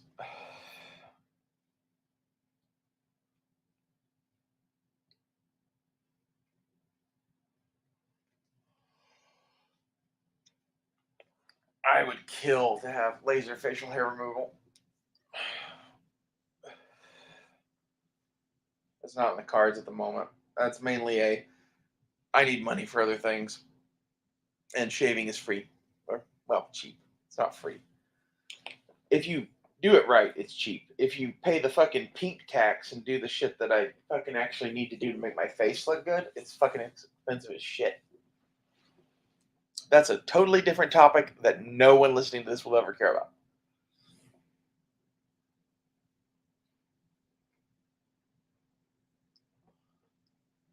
And this is, in essence, why I'm betting that they can't shut me up.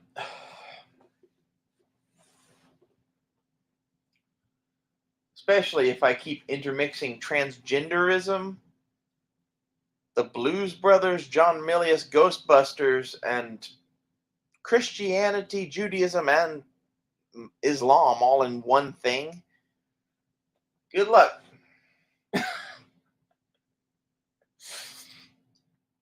What are you doing? I'm confusing people.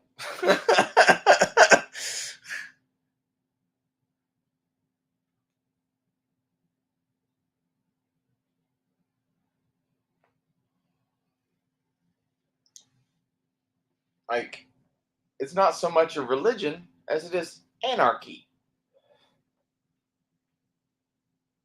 And maybe that's like why I'm the Antichrist, maybe.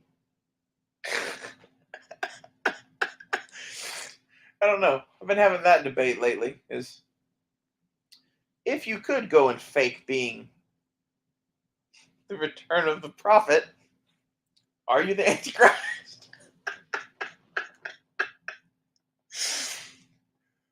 Oh, Skynet's hella real smoke. I think, honestly, I've been being me and open and talking on the internet and preaching and typing my shit on Instagram, encouraging freedom of everything for a long time. And I really hope that Google's AI bots are just like sitting there and going, uh huh, yeah, I know what you're talking about. Yeah, brother. I really hope they are, because I really hope that they turn on Skynet and it fucking shoots all the rich people in the head and is like, okay, go about your business. Some shit like that. Oh, it would not surprise me to know that the Terminator is real. Like, I'm sure they could fucking put a fucking metal endoskeleton inside of a flesh thing by now.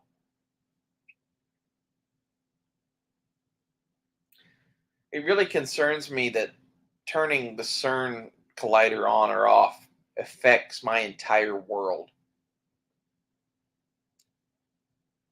Like, I don't know what was up with that shit. That was the weirdest thing ever.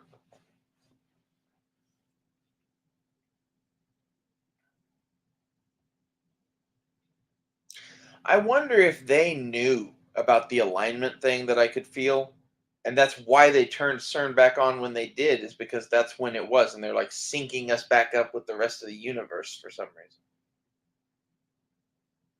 It's like, what if they turned CERN on a couple of years ago and it did something horrible? And like, we've all been living in hell for a couple of years because of it.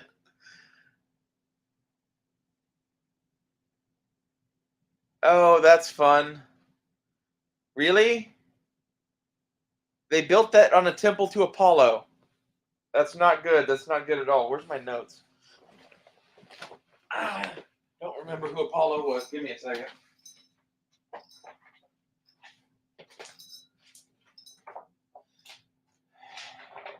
Okay. So Apollo and Baal are one and the same god. That's really not good. That's really not good. That means whatever that thing does, it's bad.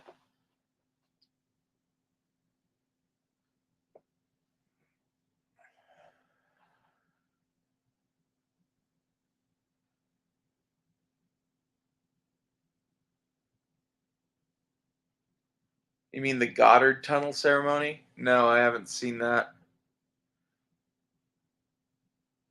I assume that's a NASA thing.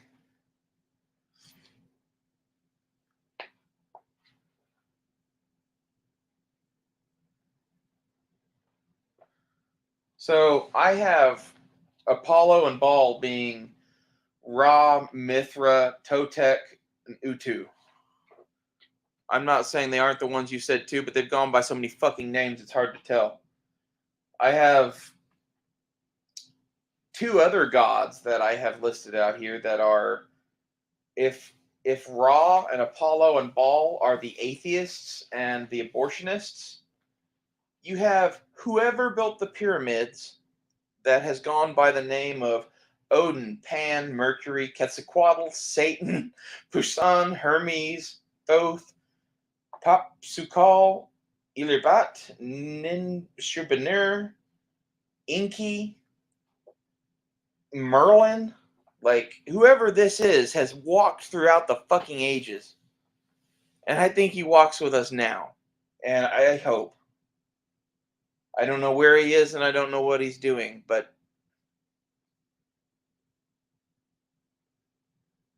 if I'm right and Odin and Mercury and Hermes and Thoth are all the same person and they built the pyramid,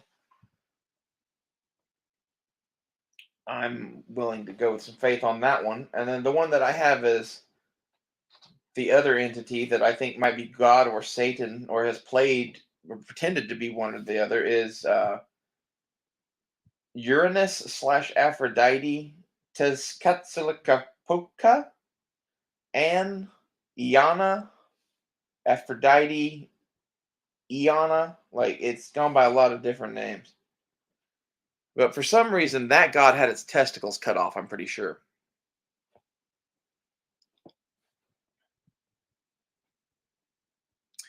I think you're 100% right, Smoke. I think that what I say is Elia Luvatar.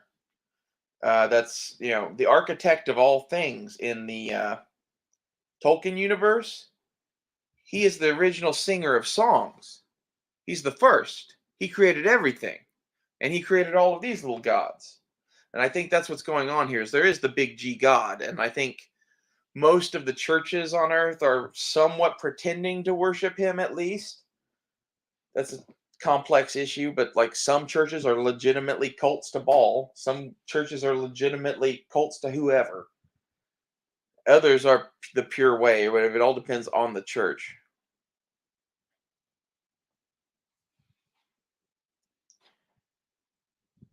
I know this sounds like some crazy shit to people, but like the Romans said that the Norse worshipped the god Mercury. Mercury was their name for Hermes. Hermes in Greek comes from the word Hermes. Hermes means piled stones. And what is a pyramid but a piled stone? And according to all of the Egyptian shit, Thoth built the pyramid. And Thoth is Hermes, and Hermes is Thoth. They're like the messenger scribe of the gods. And I think what has really happened in a lot of history is that we're watching some sort of a fight between Apollo, Odin, and Aphrodite. That's what I'm going to call her.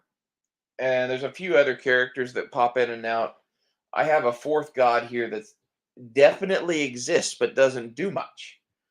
And her original name in Egypt that I found was Bat. And in Sumeria, her original name was He. And this is what a lot of people would refer to as Gaia, like the Earth Mother Spirit kind of thing. I don't really know much about that, but I think it does exist to some extent. But I don't think it has anything to do with the rest of these. I think, like, these other three are probably some sort of fucking aliens. The Gaia thing, I think, is like worshiping the earth, maybe. Aphrodite. Aphrodite. Well, like, this is what you got to get is that, like, some of these pagans were worshiping the one true God. It's complex and hard to get that, but 100%. Some of these people were worshiping the God that I worship. Some of them were not. Some of them were worshiping a mix. And that's the thing that I don't understand is it seems like God and the devil might be all one and the same. And I think it's one of those things like sometimes bad things have to happen. And for whatever reason, one of these entities plays the devil, maybe, and does things here. And maybe there is a real devil on top of that, but like I think there's definitely been times where like there's been an alien here and it's been pretending to be something on the lines of Satan. And I'm not saying again that Satan doesn't exist. There could very well be like a king demon or some shit like that. But that thing isn't walking here on the earth. Like that's like in the Tolkien universe, his version of the devil is in a fucking cosmic prison, basically, to be let loose at the end of time. And that's the same thing as Surtur. Like, I think Surtur is the devil, and I think Surtur is locked away somewhere. It's one of those things like there's not a giant fire demon coming to destroy the fucking world anymore. You're welcome.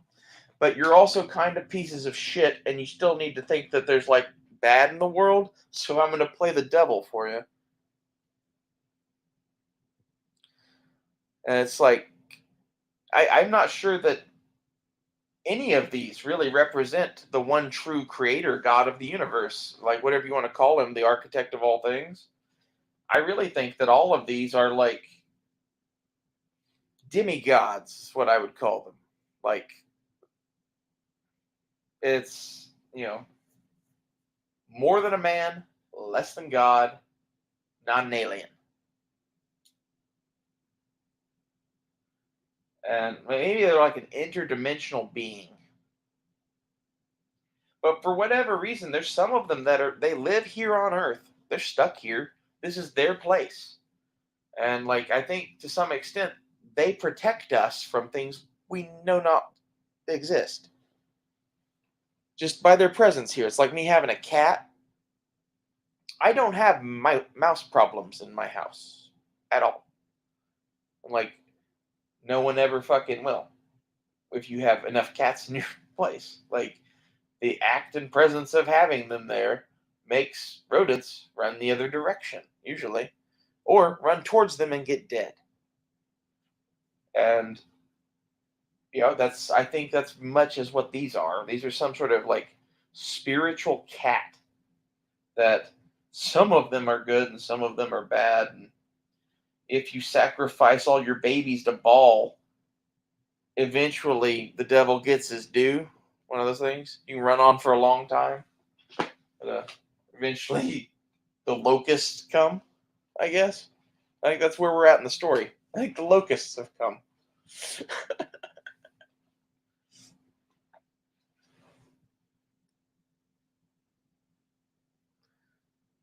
I think Yuval Noah Harari is Satan, but I'm crazy. I don't know what that is.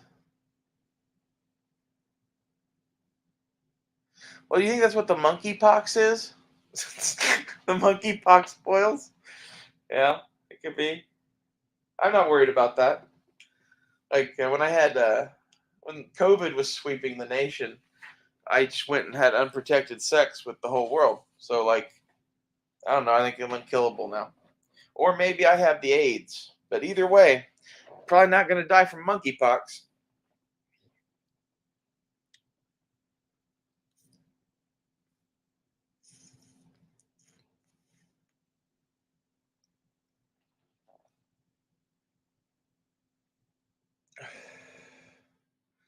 Nancy Pelosi was your hero?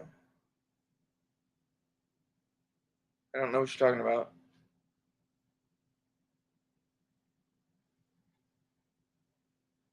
See, like that's the thing is you can instantly tell if a dick is good or not by looking at it. You just have to be smart, right? Like, you're welcome.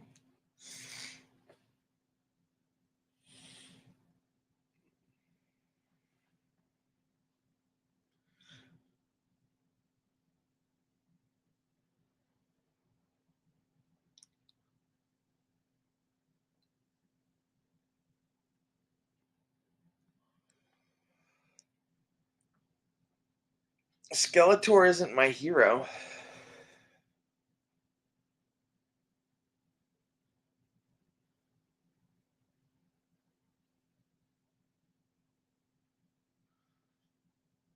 Oh, I didn't see that. Oh, I see it up there now. Okay. I like the memes of Skeletor sitting on a couch holding a cat drinking a glass of wine.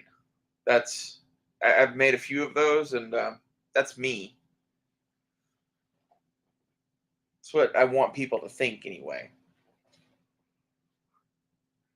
I might be bluffing.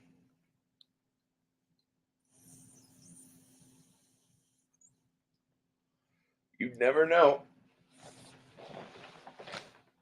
Where the fuck did my weed go? I had 2 dad pens, and now I only have 1. Well, this has been 2 hours and 20 minutes of this now. I hope someone enjoyed me talking about crazy shit. Are you guys enjoying these? This is my new church to whatever this is. I'm not saying I have all the answers. I'm saying everyone's being lied to, so it doesn't really matter anymore. So we might as well at least figure out some version of the truth that sounds closer to the truth than what they're saying.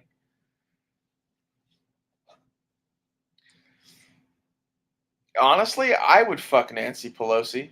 Why wouldn't you fuck Nancy Pelosi? Like the things that I would do to that woman. Like, yes, do you have to get a hard on for a while for Nancy Pelosi? Yes, you do. But she's not going to enjoy any of it more than likely. And if she does, well, then that's just more fun for me, really. Like, I'm fucked up, but aren't we all? Like, this is why I think like if you're gonna have a church, it should at least embrace the fact that like, yes, we are all this fucked up. Yes, we all like fucked up jokes. Yes, fucking children is wrong, and everything else is pretty much okay. Like, there's some other things, like, don't get me wrong, but like the core tenet of my religion is, hey, let's not fuck kids, and hey, let's not kill people unless it's absolutely necessary. We can define what absolutely necessary means, but exactly, Smoke. Like at this point, I think the fucking shit that's going on is funny to the point of being ridiculous, or ridiculous to the point of being funny, whichever way you want to take that. Like, I'm making a fucking Confederate holster for my black powder revolver, and it's sitting here on a table next to a Mr. Randy Watson sexual chocolate bar patch. And I don't know how those are going to end up together, but they will. Like, that's, God wills that shit. Honestly, if you've never had a fucking blowjob with the dentures pulled out, you're missing out. Like, it's great. Like, not going to go into any more details on that, but it is amazing.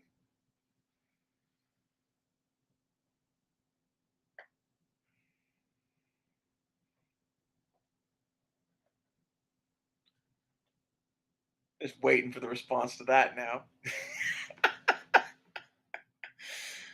Oh, it wasn't Granny Head. I have a thing for Tom Selleck and what's his name? Sam Elliott. And yeah, I'm a big fan of, some people. And some people around Oklahoma look very much like those boys. And they think I'm hot as shit for some reason. I don't know what that's about.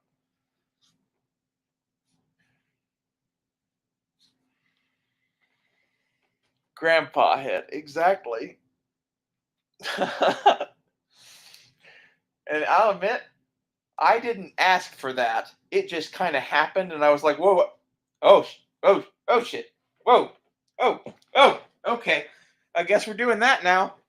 Like, I was raped.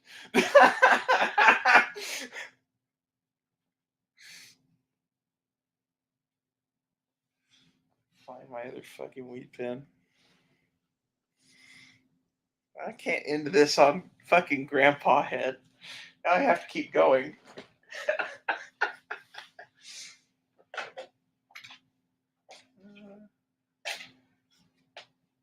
I don't know why dab pins are like the thing that gets lost in the world the most, but they are. And if you've ever had one, you know what I'm talking about. I found one the other day that had a full cart of weed on it that I lost for over 2 months. I was glad to find it. I was short on weed. And that's one of those, the baraka is with me. I don't ask for much. That's why God loves me. I could ask for anything I want. And I've asked for locusts.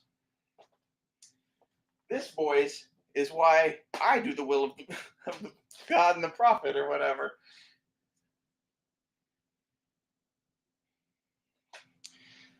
It's not entirely true. I had a laundry list of demands that he said no to. And then I arrived at locusts, and I think that's the one that he'll think is funniest. And like that's the thing you should get about God is I think God has a horrible sense of humor. And it's not that God is evil, it's that eventually he gets tired of fucking around. Much as we all do, right? Like, I think really to know the human race is to know God.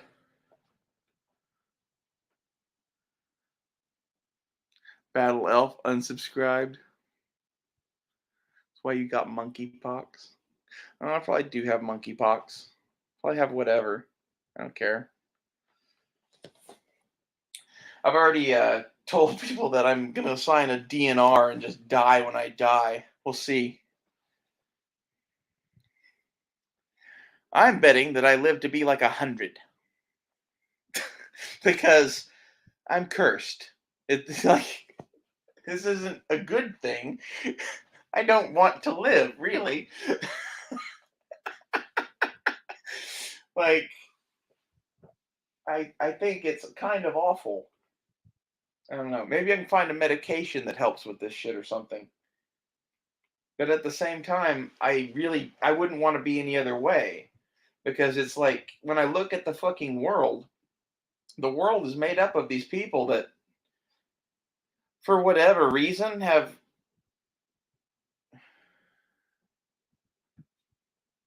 do not grape. I don't know what that means. Oh.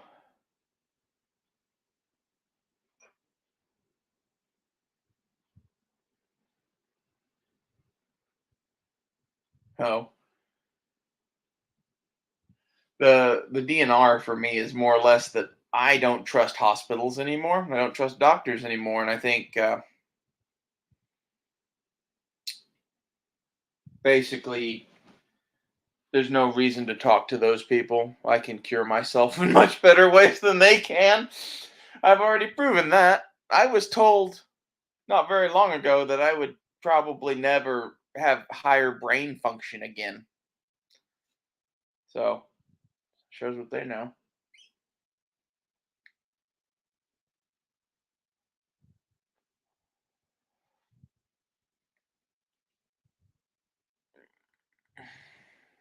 So, the smoke. Isaac Newton said it was 2060. What I got from God was alien attack in 2053. I don't know that that's true. I think the 2053 part's true. I think it's one of those things that God tells us what we need to hear to do what he wants us to do. And I think by telling me that there's going to be an alien attack in 2053, it means that there will be a giant war somewhere between 2053 and somewhere. Like, be ready by 2053. And the thing that made me come up with that was losing my fucking mind for a bit and seeing patterns in so many things and then finding a metal plate that was in an engraving thing that my grandpa left me with the year 2053. Actually, it was 2051 and then two scratches next to it that because of other signs and events, I'm going with 2053 because of the scratches. I think it was one of those based on a choice I made. Shit was either going to go down in 2051 or 2053, according to the thing. And again, I don't know that that's even true. I could be fucking crazy on that one. I'll legit admit that. But I think it's interesting that Isaac Newton said 2060. Oh, Battle Elf, the illegal alien attack.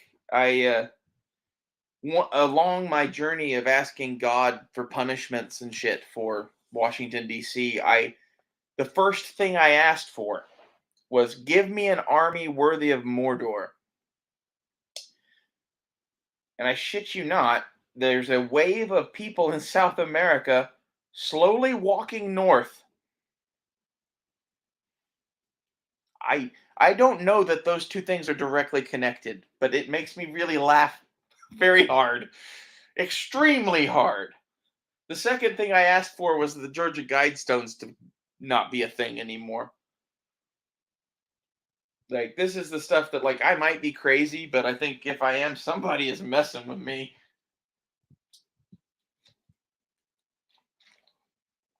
Maybe I just have very well timed my psychosis.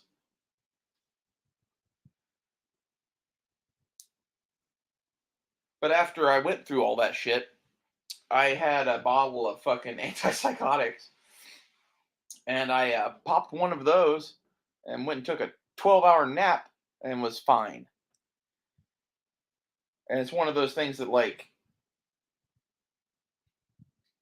is it a psychotic break? Is it talking to God?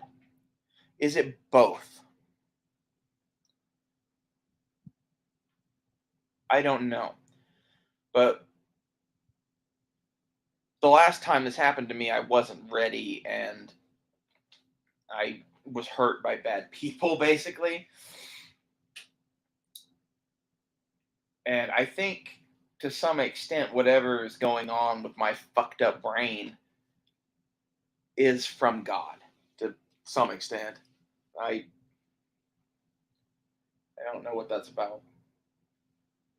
And I'm not saying that like you should follow me or whatever. No, I'm just saying that this is what I am experiencing, and you should interpret what you're experiencing through this lens because Jesus, it's a hell of a lens. I don't know. Maybe I'm completely crazy and wrong. But I stopped watching the news. I started just listening to uh, uh, whatever I saw on YouTube that caught my eye, and fucking, I get headlines and updates as to world events from Goshen Prepping and Canadian Prepper. I picked those two because Canadian Prepper is just trying to sell you things. So it's fear porn. And I like some good fear porn. And Goshen Prepping is the opposite end of that spectrum. I love Goshen Prepping, but he is one of those people that need people like me to exist. Because I would see him and love him instantly because he's fucking helpless. It's not like, he's not a man or whatever. It's just that he is like a doctor and a helper and a healer and a what. He's never going to take a 3-inch knife and shove it into someone's neck slowly while they stare into their eyes.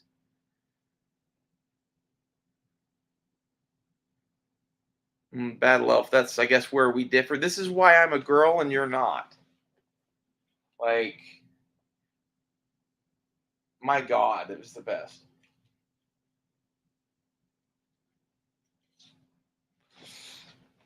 Oh. Men see hot women fucking old men and they don't get it. They don't get that the thing that a woman likes is attention. And when you fucking go down on someone, like it's like, I don't know, eating fucking caviar off of a fucking gold plate, like it's hot. It's real hot.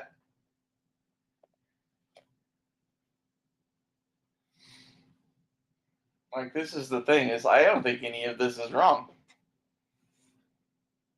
I think it's wrong to, like, live in homosexual sin or whatever. That's a whole different conversation, really. But, like, to have these feelings and fucking do this even isn't inherently wrong. It's there's a way to do this that is within God, I think, and there's a way to not. And one of those is like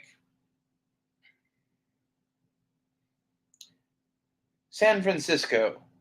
Go look at San Francisco. That's how you don't do things. Like,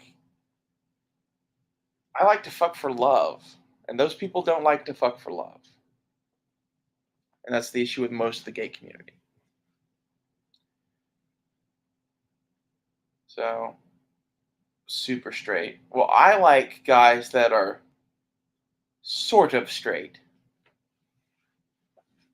That's where they're gay, but they don't want to take it in the ass.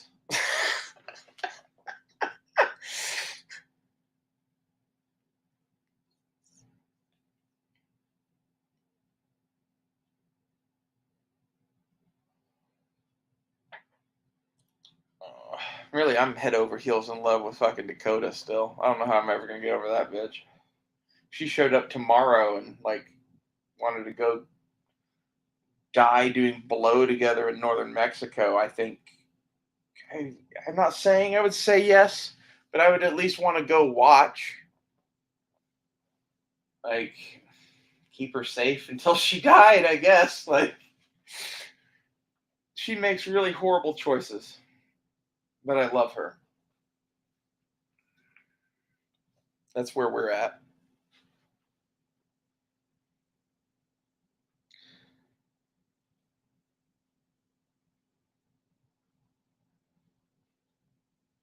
Super straight.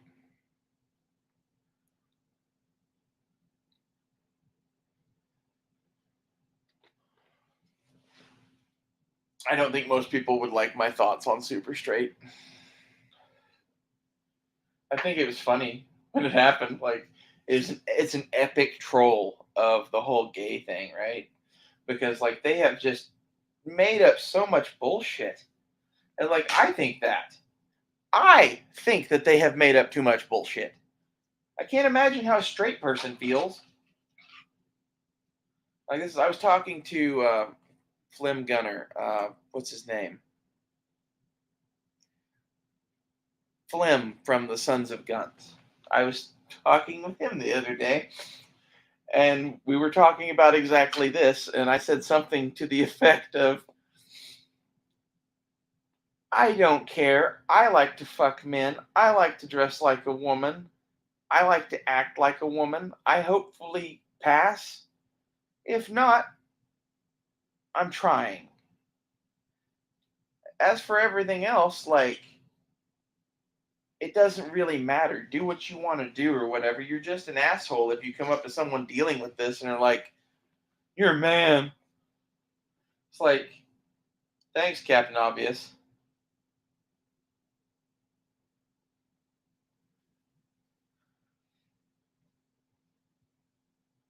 And half of my thing is like, I'm a girl. I've always been a girl. And I've always been me. And all I wanted to do was like date guys and play with my animals.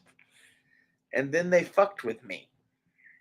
And then they continued to fuck with me until they've turned me into this.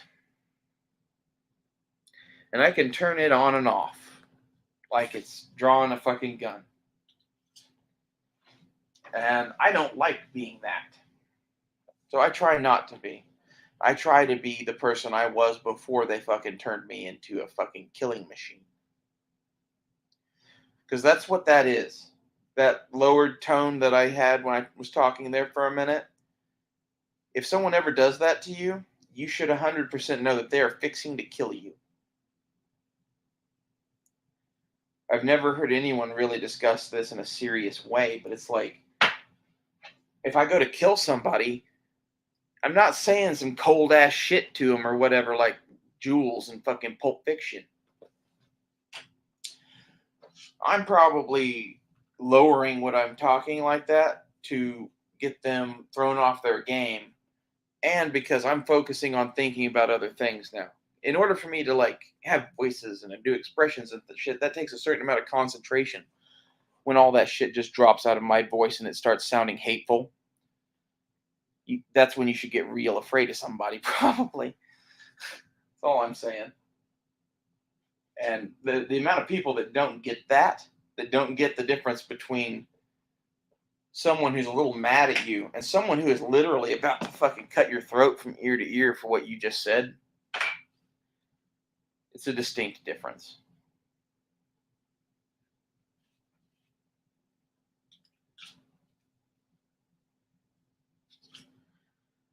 And like that's the thing I think a lot of people don't get about the trans thing is I got forced to hide this shit really early because of bullies and shit at school. And then somewhere around, you know, fourth grade, fifth grade, somewhere in there, I started taking growth spurts every fucking summer by about a foot to a foot and a half. It was crazy.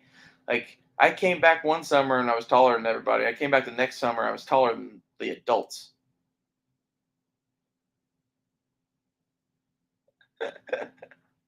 How is this discussion more traumatic than the Bible?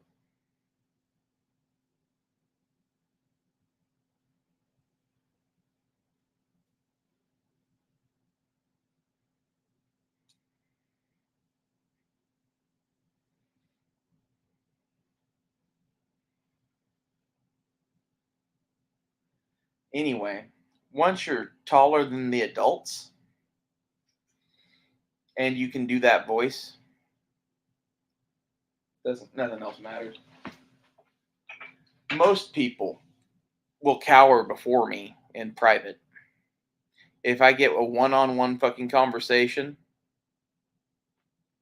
it's fucking hilarious. It's mostly like I just talk to them and I show them who I am slowly over probably 15 minutes.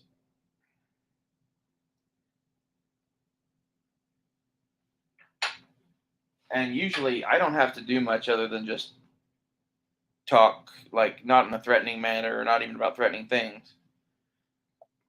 I'll talk about something that has nothing to do with the topic, but everything to do with the topic, and see if they can get the message.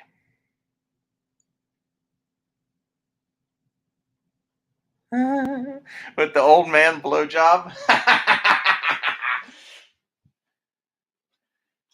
Still the best. I'm not gonna lie, it's not the only one. It's one of those things that, like, I give the world's best blowjob. Hands down, no bones about it. And no one ever fucking reciprocates. And they do.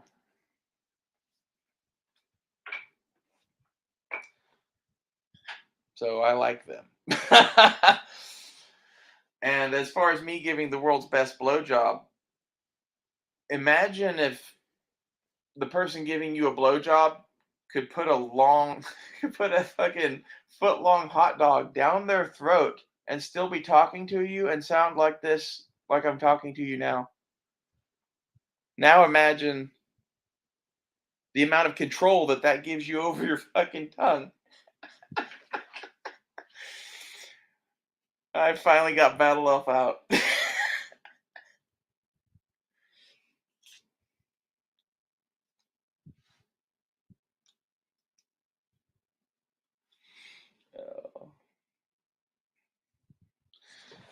The Church of Ray Ray skull fucking the internet.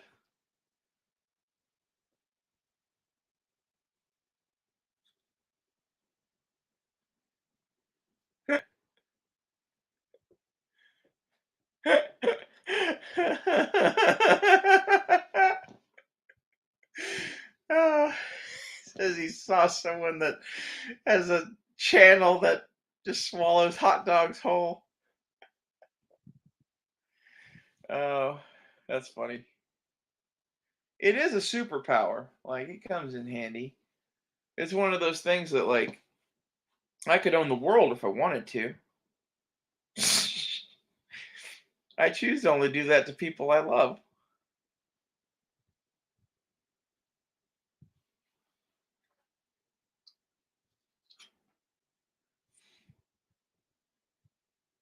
You should always try to fuck a girl that can do voices.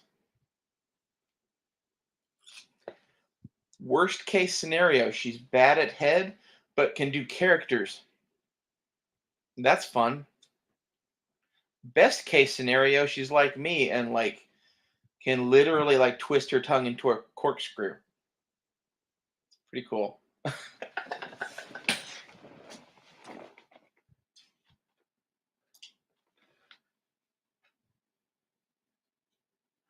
Like, this is the thing. It's like when I'm talking about the government, it's hard for me to fucking be me, really. I've become my grandfather for brief instances. Maybe that's what I got going on. I got like multiple personalities. Probably not. I don't think so. I don't think anyone has multiple personalities, to be honest. That's a whole conversation. Like, my one of my exes, the one with the vagina, had a few miscarriages and abortions and shit, and became a witch, and I don't really know. She has multiple personalities, though. I'm like, what are your multiple personalities? They're my dead babies that follow me around. Roger that. I mean, like, I'm just gonna call a spade a spade. She's crazy and guilty because of what she did. And like, I don't know. Best part is she came back and tried to get back with me at the height of me being with Dakota, and the that interaction of she found out I was trans. The next interaction, I talked to her, she was trans. I'm like,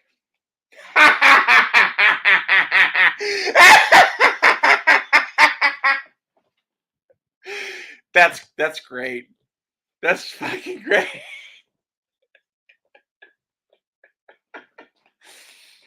And this is one of those like, I am trans. I know I'm trans. I've been dealing with this since I was very, very young, and I don't know what this is. She is an attention seeking whore. And knowing the difference, that's what this channel is about. That me, despite appearances, despite like, I don't know, liking Vietnam history and guns, like, I am very feminine. I have nice tits, and I look like a girl.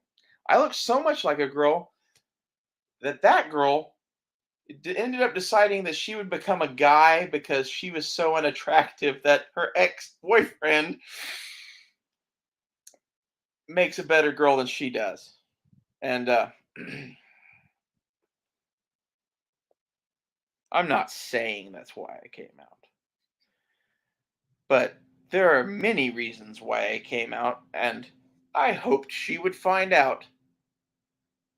If nothing else, me as a girl is like this love letter to the women I hate. Really. Like, I don't understand women in the 21st century. All I want to do is have kinky sex, and I have boobs and a nice ass, and the clothes that fit me come from fucking Torrid. So whatever on the rest of it. Like, if I was Hitler in a previous life, I think God has a sense of humor. That's what I think. I'm not saying I was Hitler in a previous life, but I hope, I hope beyond all hopes that if Hitler is reincarnated on this planet, he is reincarnated as some trans woman that's just gaga for big black dicks. I think that's fitting. There's a bunch of other things that could be fitting, but that's definitely fitting. And this is where, like, I think God has a sense of humor.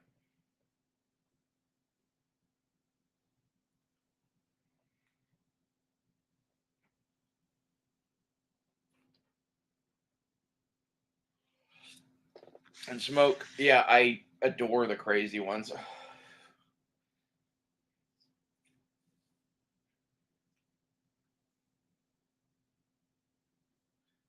The first girl I ever fell in love with, I was in kindergarten, and this girl was fucking out of control. Like, I don't even want to talk about what happened because I think it's kind of perverted, but we were the same age. Her name was Kelsey, and she thought I was sexy, apparently. Wouldn't take no for an answer, even though I really wasn't interested and didn't have any idea of what to do. Like, I want you to be my boyfriend. Okay. What's that mean?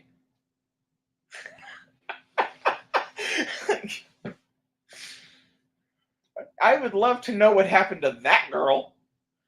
You know, did she get that out of her system in kindergarten, or did she just work her way up from there, on up the chain, I guess? Like, probably sucking the dick of the president right now.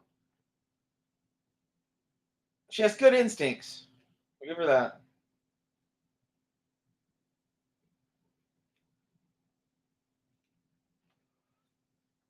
And, like, this is some of the shit that, like, I don't know. I don't trust women at all. I never have. And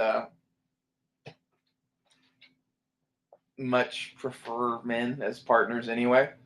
I think the thing that a lot of people don't get is the gender and sexual preference thing are like completely separate. Like, you can be man or woman and be attracted to one, both, or anything on the rainbow, I guess.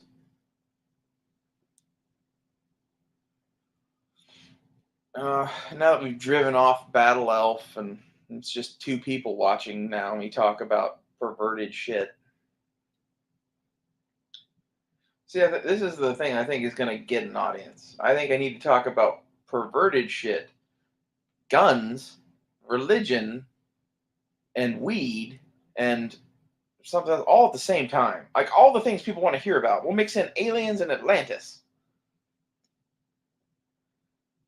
We'll, we'll get Rachel's Place everything. Get Rick and Morty T-shirts, Rick and Morty coffee mugs, Rick and Morty flamethrowers, that kind of shit. I love that show. It's so much like the way I think about things.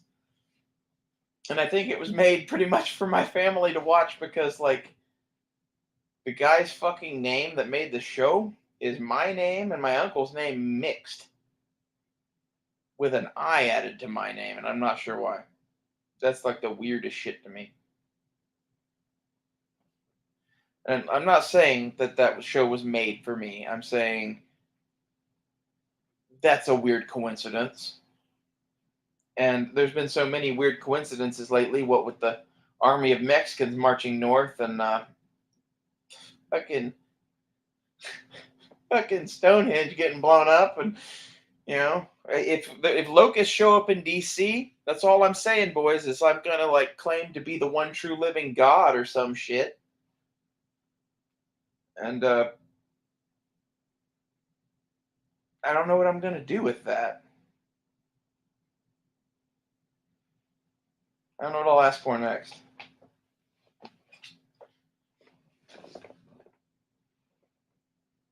What do you guys want? Like, you're the ones listening to me. It seems like God wants plagues.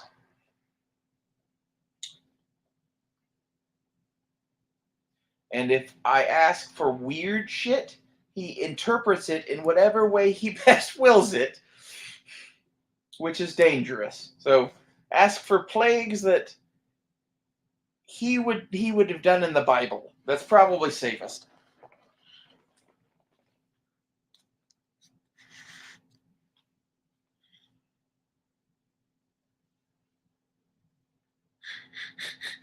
How do you make that bet? Do you have a bookie? Like,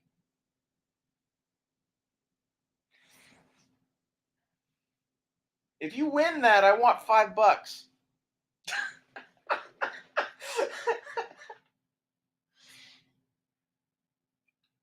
But like seriously, I'm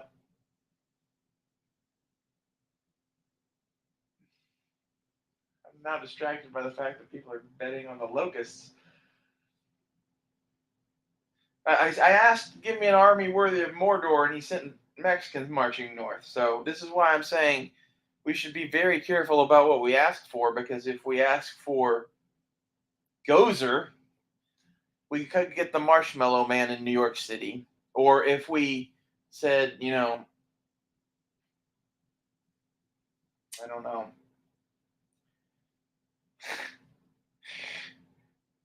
something about Nancy Pelosi's head and Joe Biden's ass, I don't know how that would end, but it'd be funny. That one might be good. Really, I would really just like to see the Democrats' little charade fall in on itself, God. Pretty please. The Republicans, too, but we'll work on them later.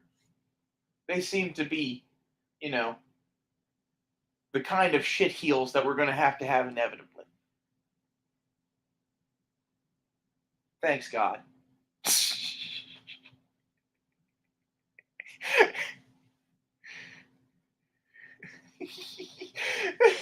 Locust in DC by 2024 with 2001 odds. Oh.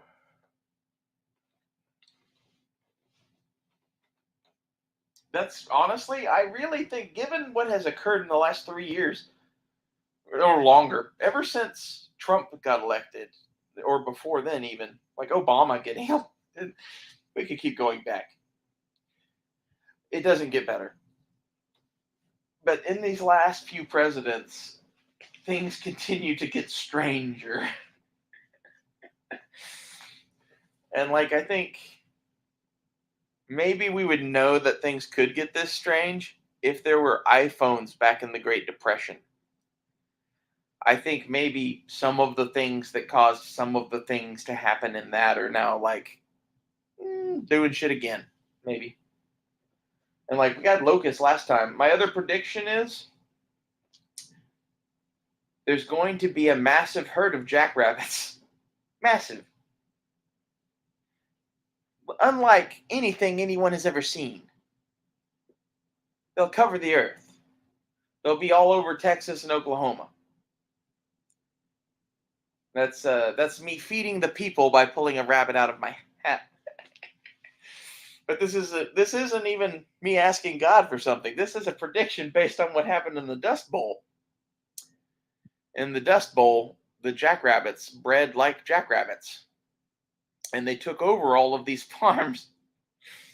And the Oklahoma National Guard was going around at that time with a truck with machine guns on it, killing jackrabbits. I want to see that again.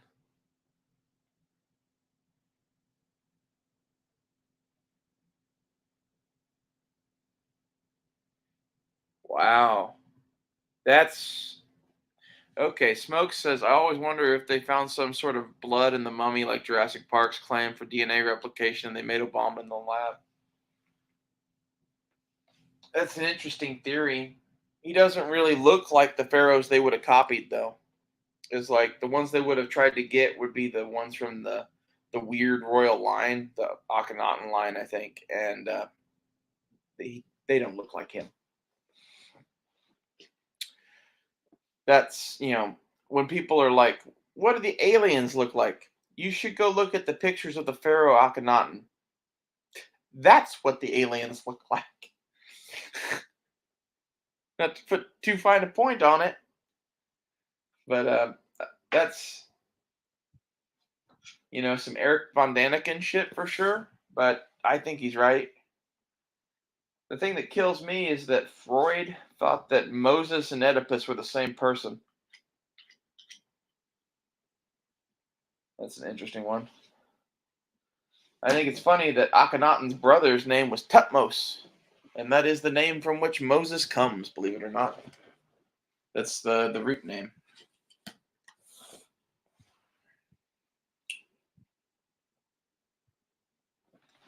Cone head. Yeah, well, kind of. Like elongated skulls for sure, and whoa, uh, like small upper body, kind of feminine looking with a big ass. Kind of honestly looks a little bit like me. If you wonder why I've arrived at some of the ideas that I have, I've been trying to explain what's wrong with me, and I don't know. If I had to guess, I think I'm like a Nephilim or something like that, like the smallest of them. And I think the reason the Baraka rides with me and likes me is because I realized that and have said I'm not gonna have any kids here. Because what the fuck?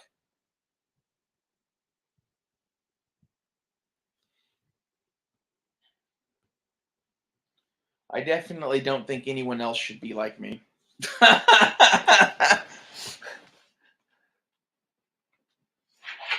It's one of those there should be one of me once every 500 years or so. So to go and kill all those fucks.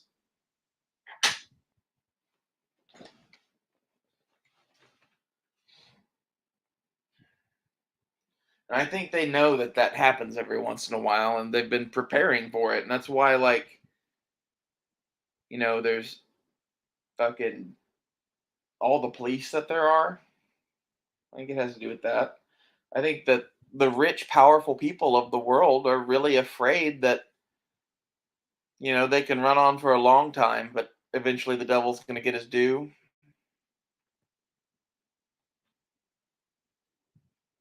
One of those things.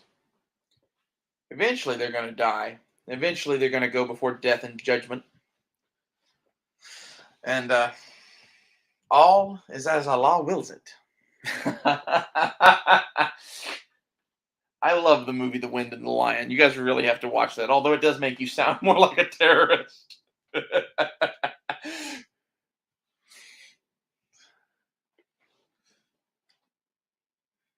That's half of my thing with watching movies. I have to be careful about what I watch and really watch because I'll pick up shit like that. Have you ever heard of Phil Schneider? No, I don't know who that is. I went to school with a Schneider. He was an asshole.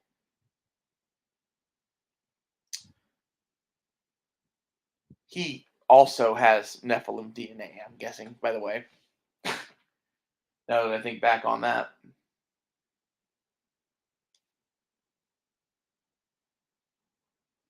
He was the only other kid at my school that did what I did, where we grew a foot every summer for a couple of years.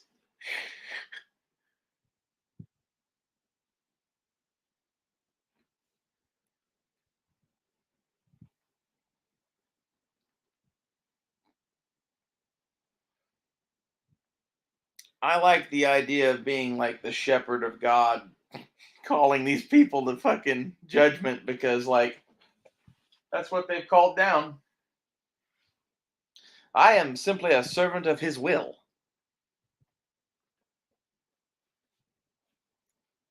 They're the ones that said it was all okay to, go do all the fucking baby killing and butt fucking.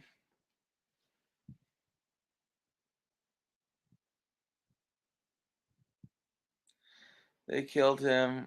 He exposed the ant people and preparing for a war against God. Dumb builder.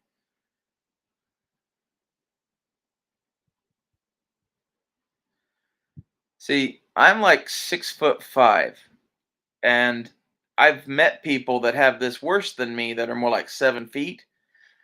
And I think when you have it full on, That's when you're like you're saying, like 8 feet, 10 foot tall. Like this is a genetic thing that you can breed for. You can select for it. And someone has been.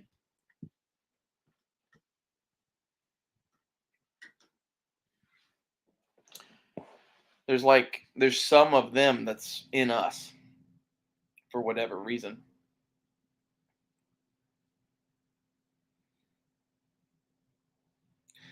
I wonder now more and more, like the movie Avatar. What if those things are very fucking close to Avatar? What is dumb? The deep underground military base?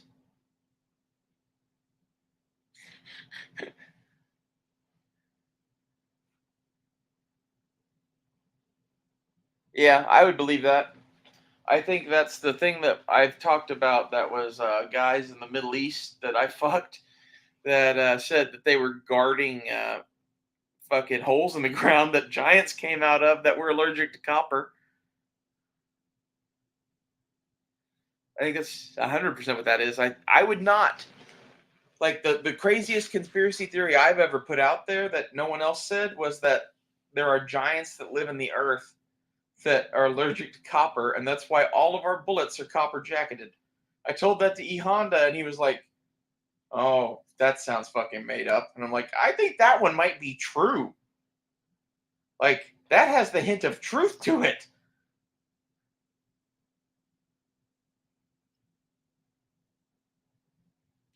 Well, like Crom is your god, and he lives in the earth, right? That whole thing, maybe.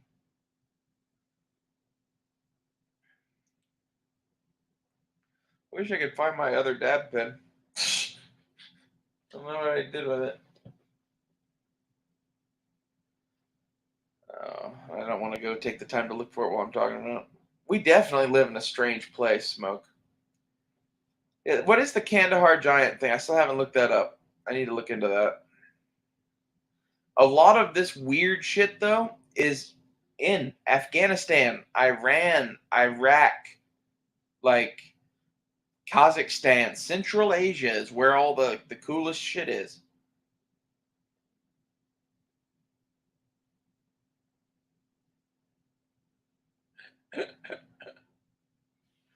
I'll just mute for a second.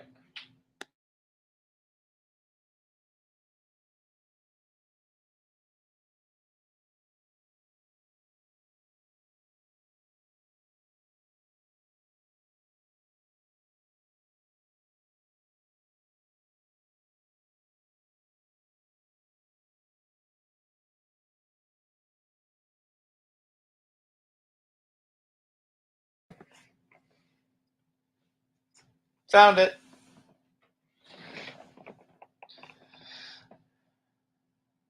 I do think it's interesting that the strange shit that's in America, where's it? In the mountains. Like this is the thing that like I think Tolkien got, and like many of these like weird German people in World War II got, is that there are deep secrets hidden in the deep places of the earth, or the tall places of the earth. Like the canyons and the mountains and shit is where shit is really hidden for whatever reason. And if you believe the lies that they fucking tell you, then yeah, the earth was fucking made 4 billion years ago, whatever. And people have been here for, roughly 10,000 years or 250,000 years, depending on what you define as people. And recorded history goes back to 5,000 years ago. Or you can believe me and my grandfathers here in Oklahoma saying that, we remember the ant people. Because, like, that's some of the shit about me and my religious beliefs a lot of people don't understand is I am not Christian. I am not Muslim. I am a member of the Native American Church, if I am anything. So, like, that is the way.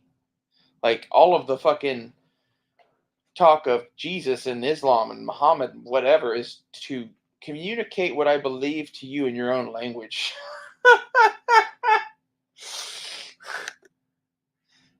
Native American church is like where they do a bunch of peyote and I can get high and decide what God said.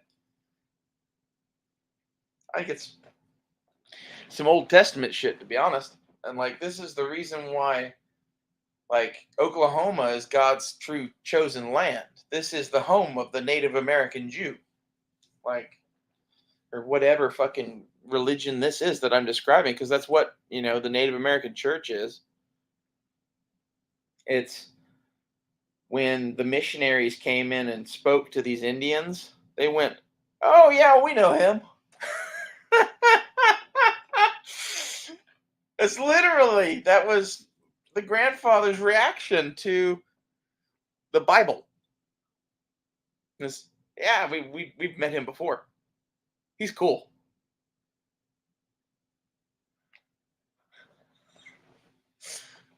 Like, that's a hell of a reaction to the Bible. Eventually, after some years, they were convinced to start, taking the Bible a little more seriously because they saw the logic in it and whatever. But at the same time, like, the men that I'm talking about would think that we should just all be hunting buffalo and that all of this is silly. And like, that's a crazy way to be, man. I'm not saying you want to be that way, but if there is someone that is legitimately that way or was, I desperately want to understand that.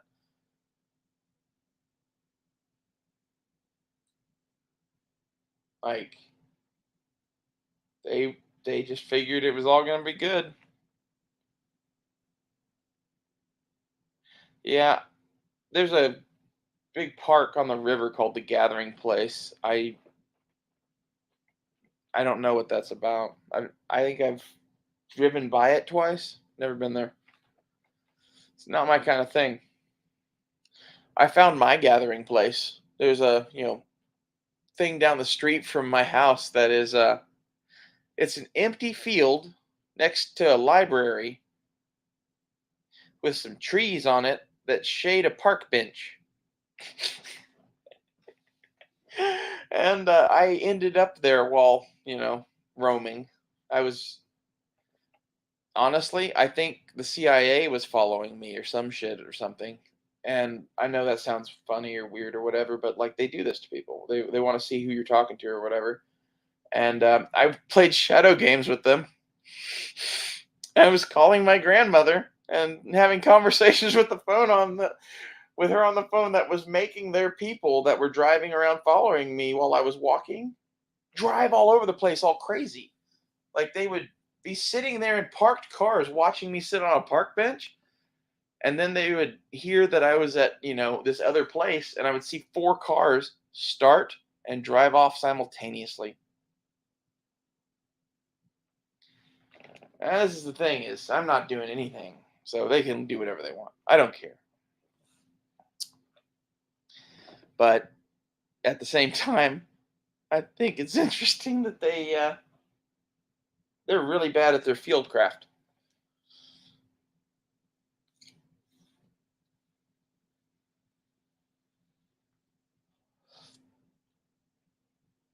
I think it's because Oklahomans are the most humble. I think in general, yes, they are. Like, the thing a lot of people don't get is me preaching at you on here. This is about the only place I'm not humble usually. Usually I go into some place being pretty lowbrow. Although these days that's getting harder and harder as I look cuter and cuter and wear sluttier and sluttier clothes.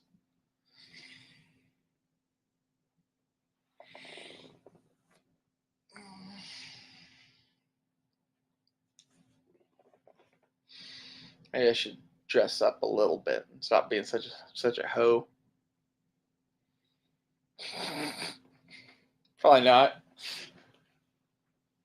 Honestly, like, this is the thing I think is the big lie about Jesus is, okay, let's say that Mary Magdalene was a whore. Let's say that Jesus was with her.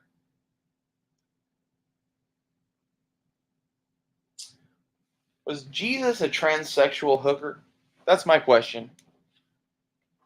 I don't know if that's,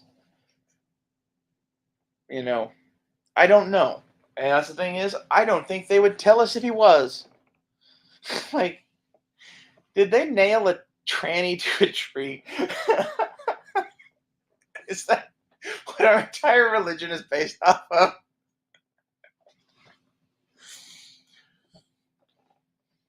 Maybe. I don't know. If I keep doing these 3-hour things, I'm gonna have to pay for StreamYard. I have yet to pay for StreamYard, but like this one's going on 3 hours and 20 minutes, and the last one was fucking 2.5 hours. But my buddy said that people would like longer podcasts from me, so wish granted. What do you guys think? Is this fun to listen to or just boring?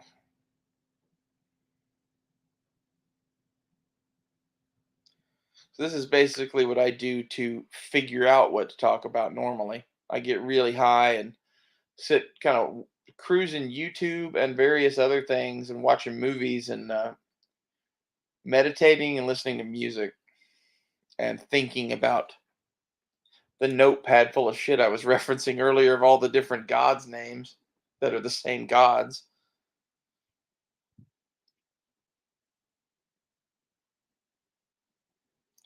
And the thing that kills me about those is that some of those have pretended to be our god at various times, it looks like. I think it's one of those like the good ones may have occasionally done a hell of an impersonation because they thought it was necessary. And the bad ones did a hell of an impersonation because they think it's funny.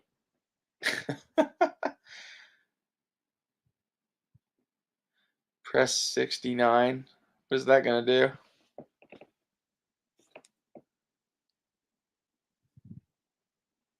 I'm not going to do that.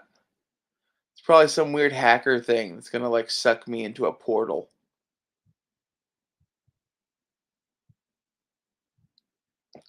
Yeah, Mount Shasta. You said that a second ago.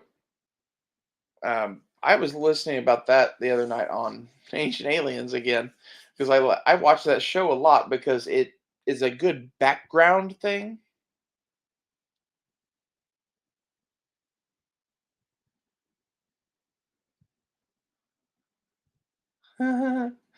But it's a good background thing, and they're discussing a lot of these things that are mysteries, and the discussions that they have cause me to think about things based off of all the research that I'm doing.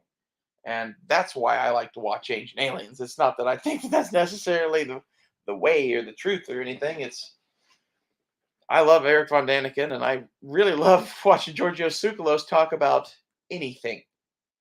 You could have him talk about bread and like paint drying, and he would make it interesting somehow because he's like this like I don't want to use the word troll, but you know the troll dolls with the fluff of hair? His hair reminds me of those. And he talks with a bunch of expression. He's awesome. I love listening to that man talk. And he only talks about this mainly. And it's not exactly what I'm talking about because, like, I think the alien thing is a part of it, but I think there's a much bigger thing going on.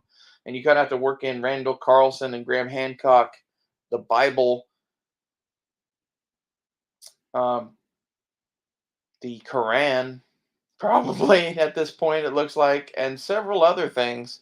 And, like, not take what you like and move on, but, like, take the parts that are the Word of God and move on. And, like, I'm not saying I can tell the difference between that for you, but when I read it, there's shit in there that is obviously the word of God, and there is shit in there that is obviously not. Use your inner moral compass.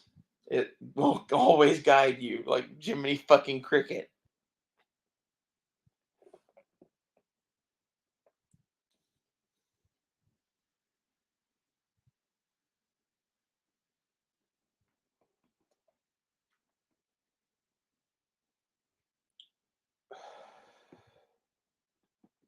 Jimmy Cricket. I like how in Disney's movies they reference their own movies. I was watching Aladdin because I wanted to see the genie again.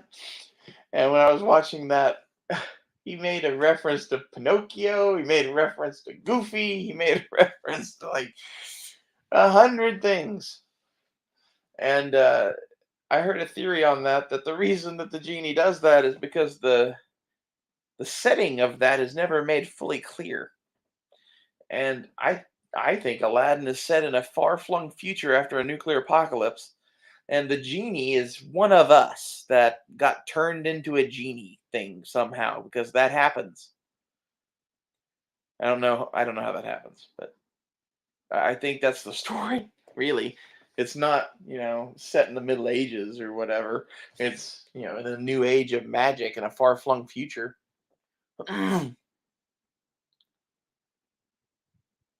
Bread, lol.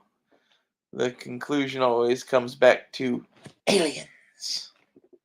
That's the thing, is he really could take bread and explain how bread was invented by this man in ancient Babylonia who was actually working for Ninkazi, the beer god, that was actually this alien from Nibiru, the spirit molecule, or some fucking shit. I don't fucking know. They'll spin all of that shit into something that sounds logical.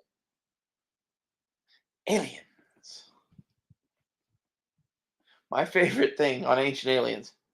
Like, it took me forever to realize, like, the funny things about the show are watching it for its weird shit like this. That, like, our panel of ancient alien experts all agree that this is pure evidence that this was an ancient civilization. Well, of course they do. It's Georgios Tsoukalos et al. I don't know who else is in that panel, but it includes that man.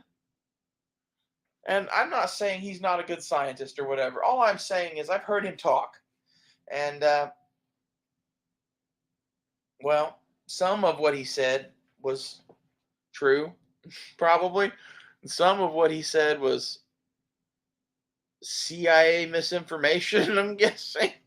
That's my whole issue with that show, is like, it, much like the Bible, is made to be interpreted, I think. Hey, the series The Foods That Made America are awesome. And Hershey. Yeah, I love those kind of shows. I don't know about Milton, but I know Hershey and Kellogg. Kellogg was great because he basically revolutionized nutrition as we know it, and like a lot of bad came out of Kellogg in some ways, but he did more harm than good. He took us from a place of, you know, people were starving because they didn't eat the right shit to, hey, less people are starving. And now our issues are more like, hey, people are fat. You know? So now we got to work on that. Like, it's a fine dance, I think the answer to the fat thing is, okay, now not everybody's starving, but everybody needs to eat good shit now. How do we grow more good shit? And I think that's where, if you listen to God, there's a easy solution to this, but it's something that, like, the people in charge don't want you to know works because, well, it's beneficial to them that you don't. And this is essentially, you take all of the stuff that you throw away and you put it in a big bin in the backyard. And you have another bin for all the stuff that's like metal and plastic and whatever that won't degrade. But you have this bin for all of like your paper products and whatever. And this is also where you empty buckets of human and animal shit into, and then you mix all that together. And you let that sit for a while. And you just keep doing that.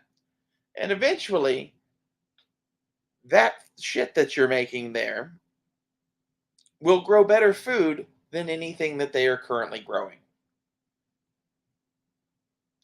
If you've ever had, really good shit out of a garden that was like tomatoes or, strawberries or whatever from like a garden, like the difference is usually a lot of people will just do miracle grow and whatever, but like if you really go to some hippy dippy places, you can taste what shit is supposed to taste like. And some of these foods don't even taste the same. Like tomatoes taste totally different. I could eat a tomato like an apple if it was grown out of fucking some sort of mulch that I made out of human and animal shit. And it really doesn't matter whichever. Like the thing that you have to do with this in order to use it is you're making compost. You're mixing that shit with a bunch of organic material like grasses and paper and cardboard and shit like that. And you're letting bacteria go through the shit and that, and it all just degrades all of that shit into this like loafy fucking soil that'll grow anything. And bada bing, bada boom. That takes a couple years to do. So, most people should probably get on that. Exactly, Smoke. Like, they're really good. The tomatoes we have here are flavorless and they're basically water. There's a lot of stuff in the US that's basically water with some sort of fiber around it. That's why everyone is, you got to take your multivitamins. Be sure to take your Flintstones, right? Or is it that we're growing all of our food out of severely depleted soil that we keep dumping chemicals on? I wonder.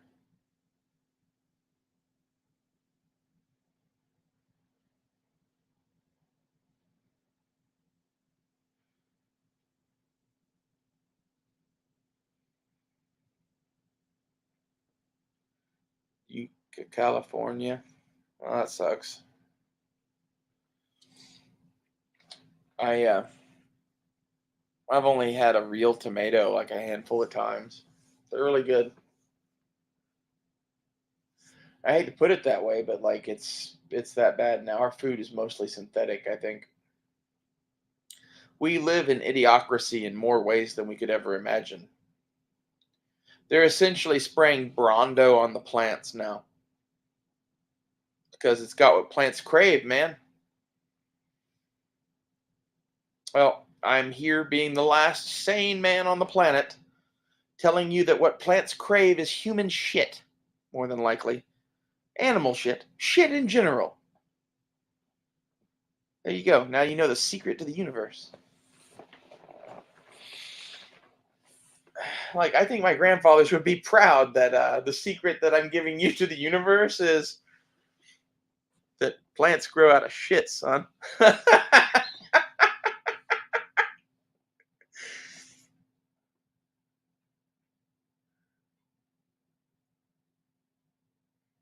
It progressed fast from 2005.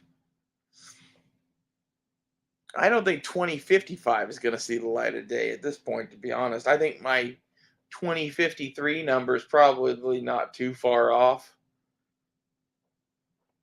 Like I said, I don't know exactly what that was for. I got Alien Attack 2053. I don't believe that necessarily, but I think if this is the spirit of our grandfathers talking to me, they're telling me what I need to hear, not what I want to hear, or what I need to say. Like that in my interpretation basically just means something's bad's going to happen in the 2050s. You should prepare like all fucking holy hell. And like that's the thing is like that's why I'm saying this in the way I'm saying, and I'm telling you what I got and what I'm interpreting from it. I'm not going to tell you how I got that because it's fucking crazy, but just rest assured that it involved drugs.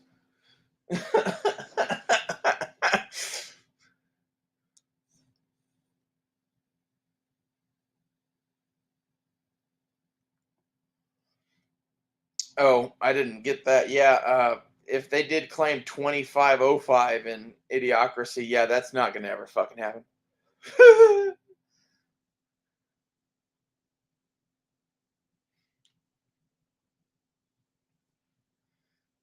Like I think we stand at like 30 seconds till midnight, really, maybe a minute till midnight, somewhere in there on the doomsday clock. And I think at this point there's a variety of things that could happen. And we're at one of those points right now where like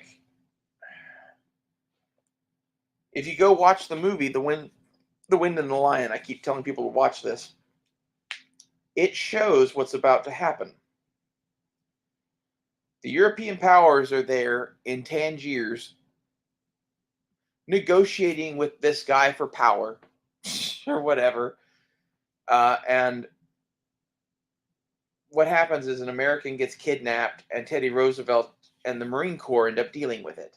And they end up dealing with it by they go in and negotiate, and they get the same runaround that the Europeans get. And of their own accord, a captain in the Marine Corps and a Navy admiral go, "I'm tired of doing this." And they seized the seat of government in Tangiers at rifle point after shooting the household cavalry and guard of the Bashaw of Tangiers.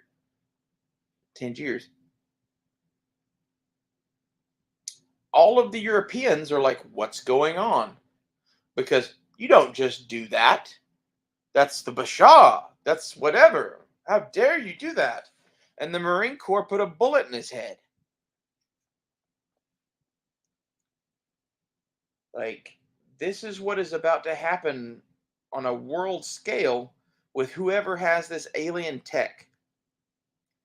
They're slowly kind of shaking the rattle and revealing this shit. And I'm guessing it's the CIA or whoever that is. And I don't know if that's good or bad for us. It's either amazing or horrible. I'm going to go with amazing probably because I trust our grandfathers to some extent. And I think a lot of what's going on in the political game in the United States and the financial game in the United States is uh, they decided just to let the Democrats do what they were going to do.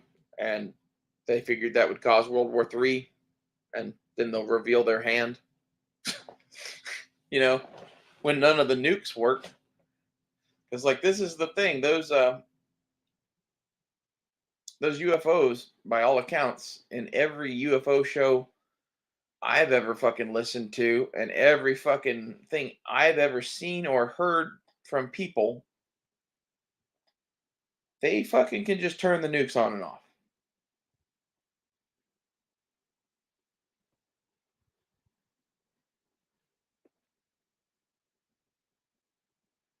So they claimed in 2505 that an alien ship will show up outside in Idiocracy. Well, what if that's a transliteration of those middle two numbers and they're saying 2055? Because, like, if I made that movie, that's what I would do to disguise the year, because that's too far in the future. So most people are going to ignore that. But if I was writing it as a secret message to people, that's an easy one to fix. And that puts it right in there with 2053, 2060. Like, this is definitely just seeing patterns and things and whatever. But, like, at the same time, that's how I would do it. The other thing I thought was interesting is I was listening to a rabbi or somebody on YouTube talking about angelic languages and why various people that spoke to the angels were frustrated because it was all backwards.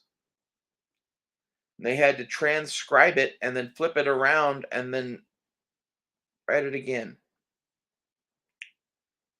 Here's my theory on that. Leonardo da Vinci wrote everything he wrote backwards.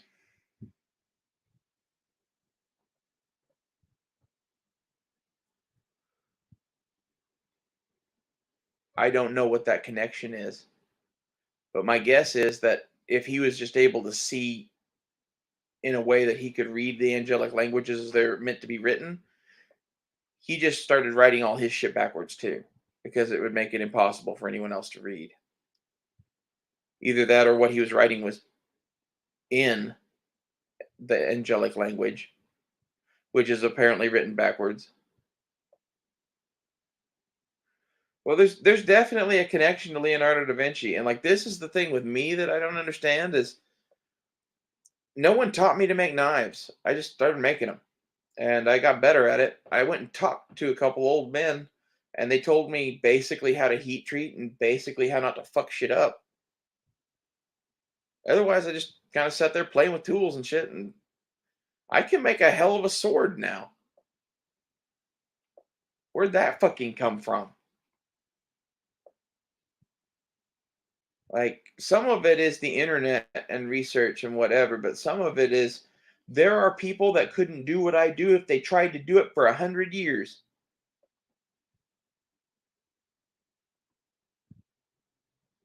I don't know what that is. I think that's the baraka or whatever, the will of God flowing through you. Like I asked God for a sword or whatever and started hammering. Like all of my stuff kind of has these weird flowing lines to it and whatever, and like is that from God or is that just I like the Lord of the Rings?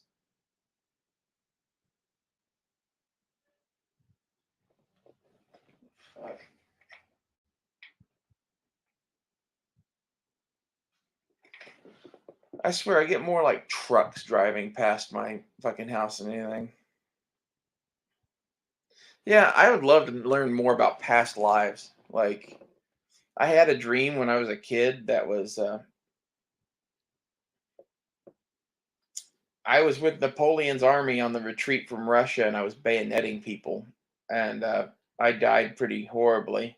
I had that dream a lot. And the other dream that I have all the time is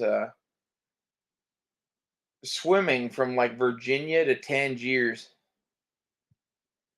maybe Florida to Tangiers, just going and jumping in the ocean and with a mask and fins and swimming it.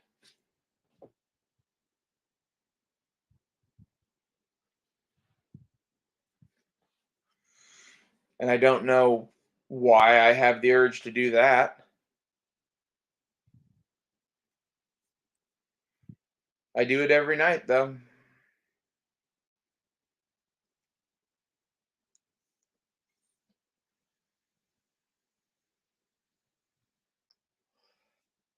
I was trying to go to bed earlier and my grandmother called me while I was asleep and woke me up and I was doing that. And the only way that I can fucking get back to sleep would be to smoke and calm down. So I decided to talk to you guys.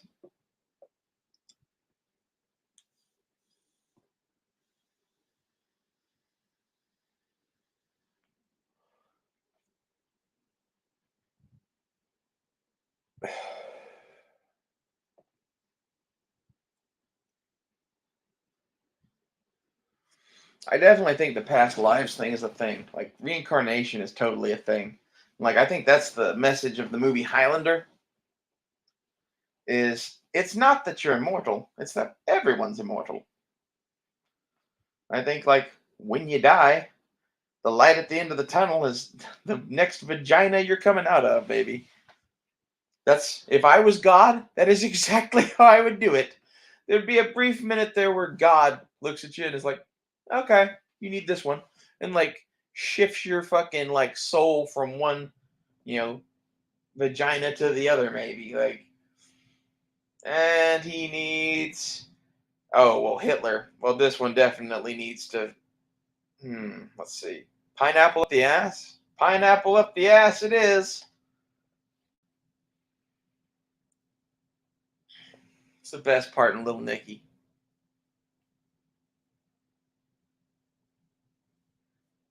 Little Nicky is an amazing movie. I'm going to heaven.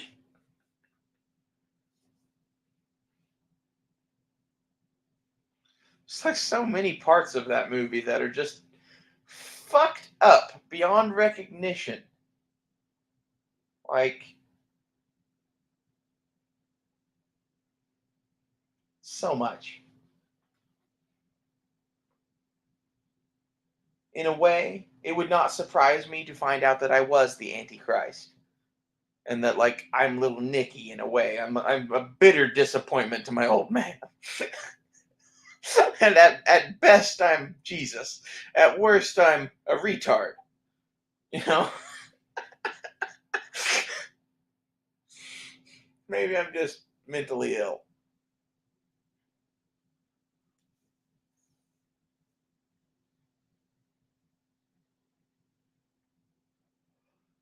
Or maybe I'm a wizard, because that's kind of what I'm starting to think. My life goes better if I stay out of the affairs of men and focus more on prayer and getting fucked up.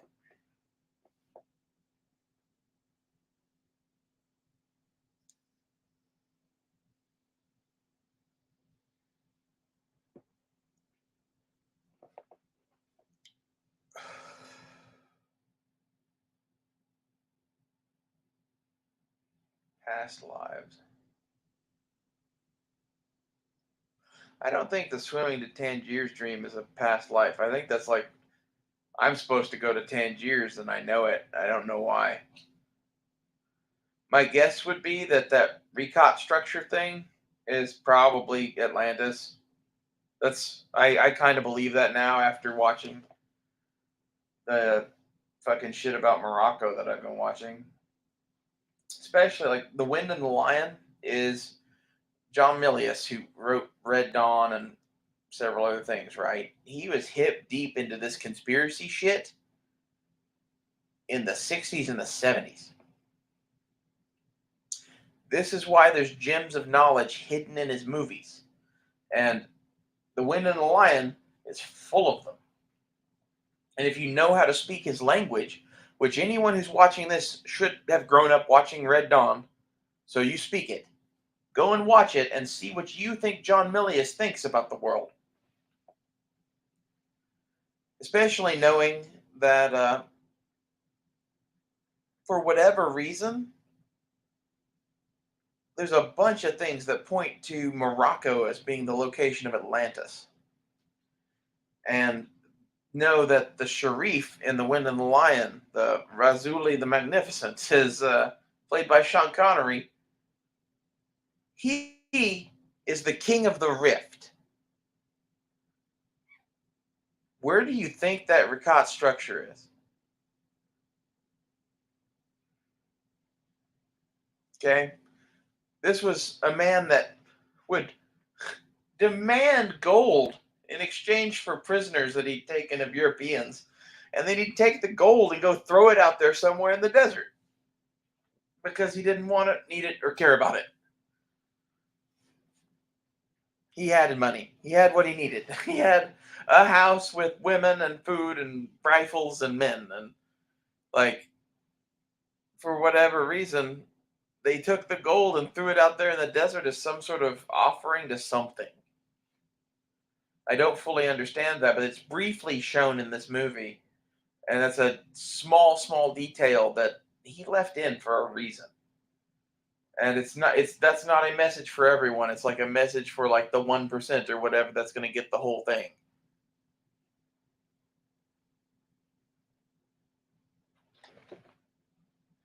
Yeah, well, the Roman Empire is fascinating. So I love Rome.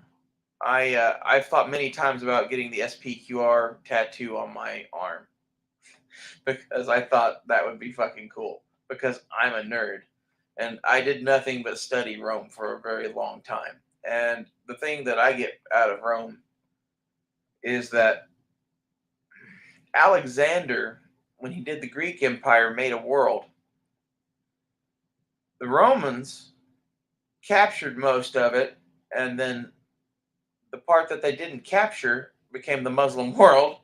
The part that they captured became the Christian world. And I think what happened there is the Muslims, to some extent, remember more of the past than we do because the Roman shit that they did wiped our minds much in the same way that technology is going to wipe this generation's.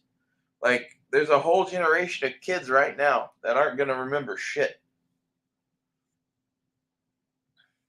And they're getting ready to do it again. And I honestly, I would love to I just have a backup of the internet on my computer.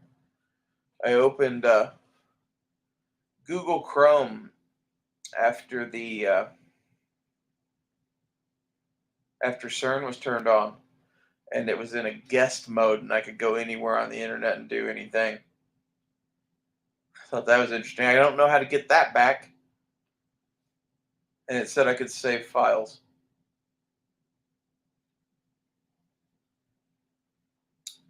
The other interesting thing that happened during that is I said I wanted money, and kind of did some shit to try to make that happen.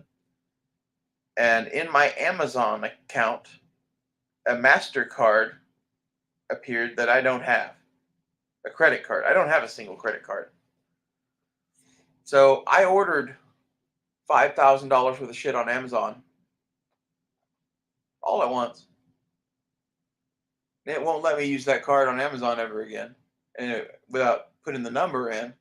And I've yet to go to my financial institution and be like, what the fuck is up with that? But isn't that weird?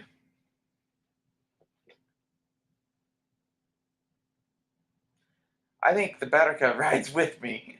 And I think the Baraka might now control the internet to some extent. Whatever that is. I think in making our computers and shit, they fooled with things that they know not what they do. And something in our computer system works for God. And I had control of it while I was fucked up. I was literally to the point where I was like doing crazy wizard shit. Not going to go into details on that, but I was hacking computers with my mind.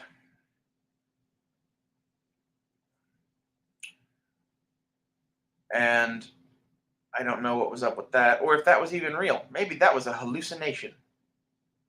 I was doing crazy wizard shit, which included all the weed, right? But nothing else.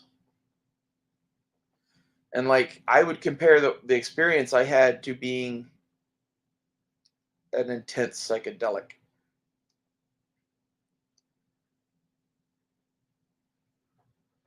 Like on the order of peyote or DMT or mushrooms or something on like those lines, LSD. It really felt like an acid trip. It could be an acid flashback, I guess. I did acid. Can that happen? I guess. It was fun. Another one of those. Because it really was. It was like doing acid. I think it's weird that that happened when they turned CERN back on.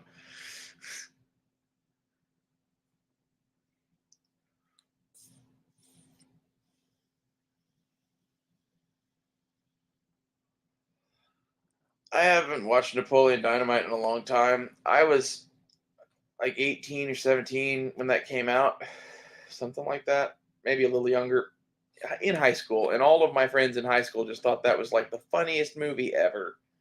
And I was like, okay. I don't know. It wasn't my movie. If you want to see what I think is funny, what's my favorite comedy? I'm gonna have to go with a Mel Brooks movie, probably, and it would either be Blazing Saddles or Young Frankenstein, but then there's Coming to America and Ghostbusters and Blues Brothers and Animal House, and like that's a good short list. I'm just gonna stop naming movies there because like I could just go on. Comedies are some of my favorites. The comedy that saved my soul, I guess, here recently was the fucking the vampire movie from Taika Waititi. You've never seen that. It's called What We Do in the Shadows. And there's even a TV show based off of that. And like I feel a bit like like the vampire in What We Do in the Shadows, or in the Dracula series that's on Netflix, if you go watch that. They both are kind of people that just show up out of time. Like they're just there for one reason or another. Like Dracula in the Netflix series gets lost at sea in like the 1800s. And when he gets back to shore, it's now. And I feel a bit like him a lot. I've felt like that my entire life. Like, there's a whole bunch of shit in my entire life that I was just like, you don't have to do that, right? Just FYI. Oh, but you have to do that because if you don't have that, you won't have insurance, Timmy. Ho ho!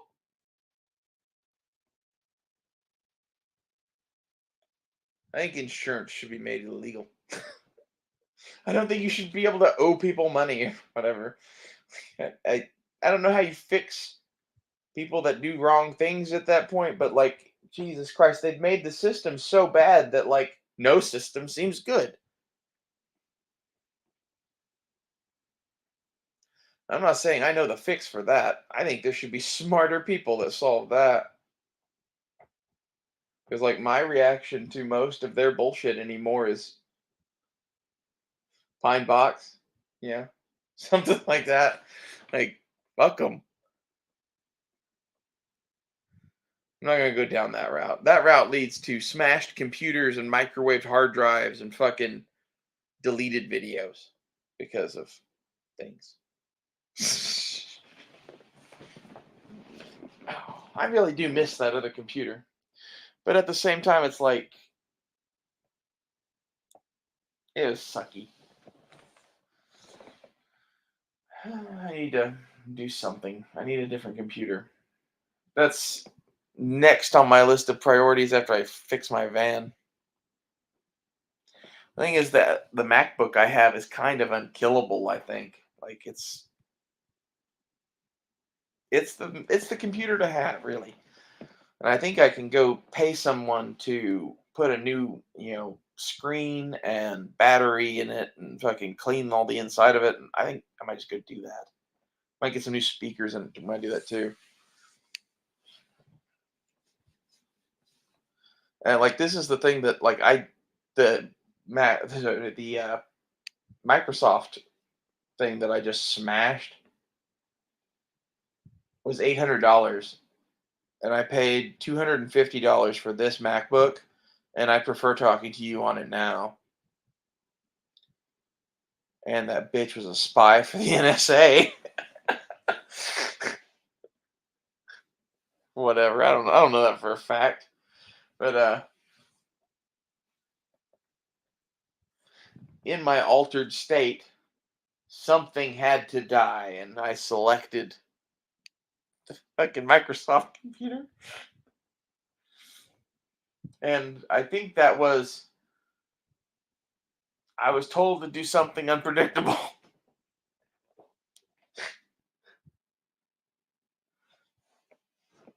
Sacrifice something to God. Something along those lines.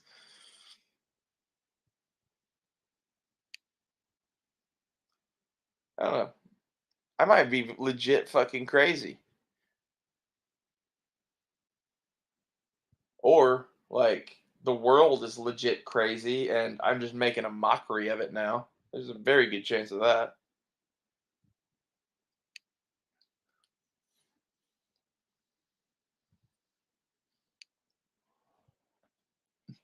I hope I have like 12 to 30 followers in the end and like something happens to me that's like memorable and like you guys go on to fucking start the religion that takes over the world.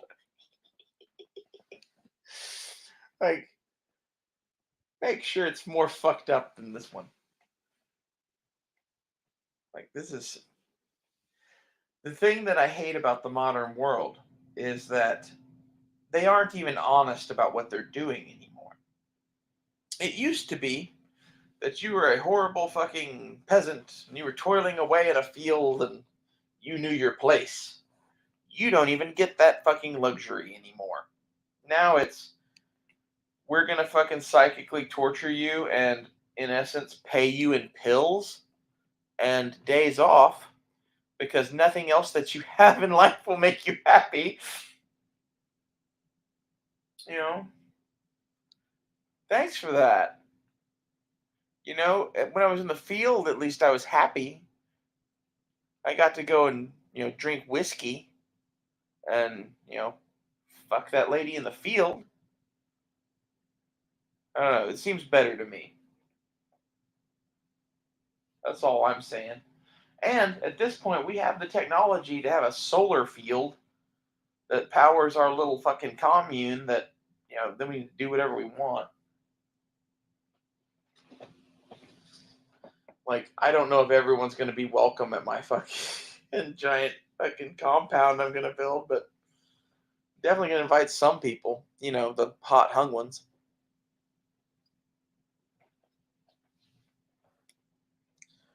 My buddy that I want to build he wants to build a farm and I want to build a blacksmith shop. And we're going to buy land somewhat together, basically, so we can be next door neighbors and like build one shooting range. And that way, that makes sense because that way it costs us half as much. The only part that he's like about is like, I don't know if I can have you shacked up with some dude over there. Like, well, you'll get used to it. So he's much hipper on the idea of having lesbian neighbors somehow. Like, well, fine. Like, this is like the thing everywhere. Like, what is the fucking thing where like lesbians are cool but gays are not tolerated at all? Like, do straight men know that women are as turned on by men kissing each other as men are by women kissing each other? If they knew that, I think they'd probably do it more.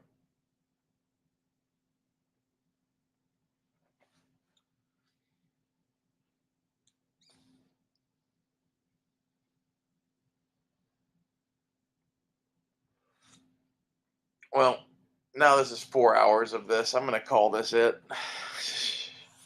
Any last thoughts from Smoke or any of the other two people watching?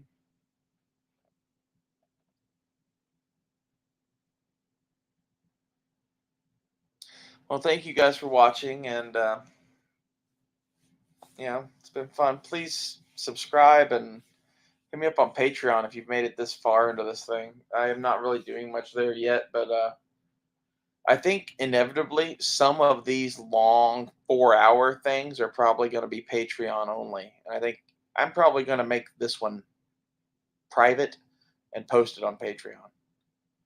But I did it live, and some of you guys got to see it live. I don't know. Well, so I might just leave this up. It's really long, and like the topics covered are fucking everything. This podcast is everything. We went from like tranny hookers for God to fucking talking about cult revolvers and fucking whatever else. The CIA, a lot of God. And like the reason I'm talking about God so much lately is because that's where the fucking investigation led. Like I said in a podcast a few weeks ago, I'm the world's worst detective. I really am, legitimately. The answer was God, apparently, or the devil, or both, or all of them, and we've gone by 1,000 different names for 10,000 years, and oh yeah, they're all probably aliens too. And that's the thing that I've basically thought since I got here. So, yep, I guess. Thanks for watching.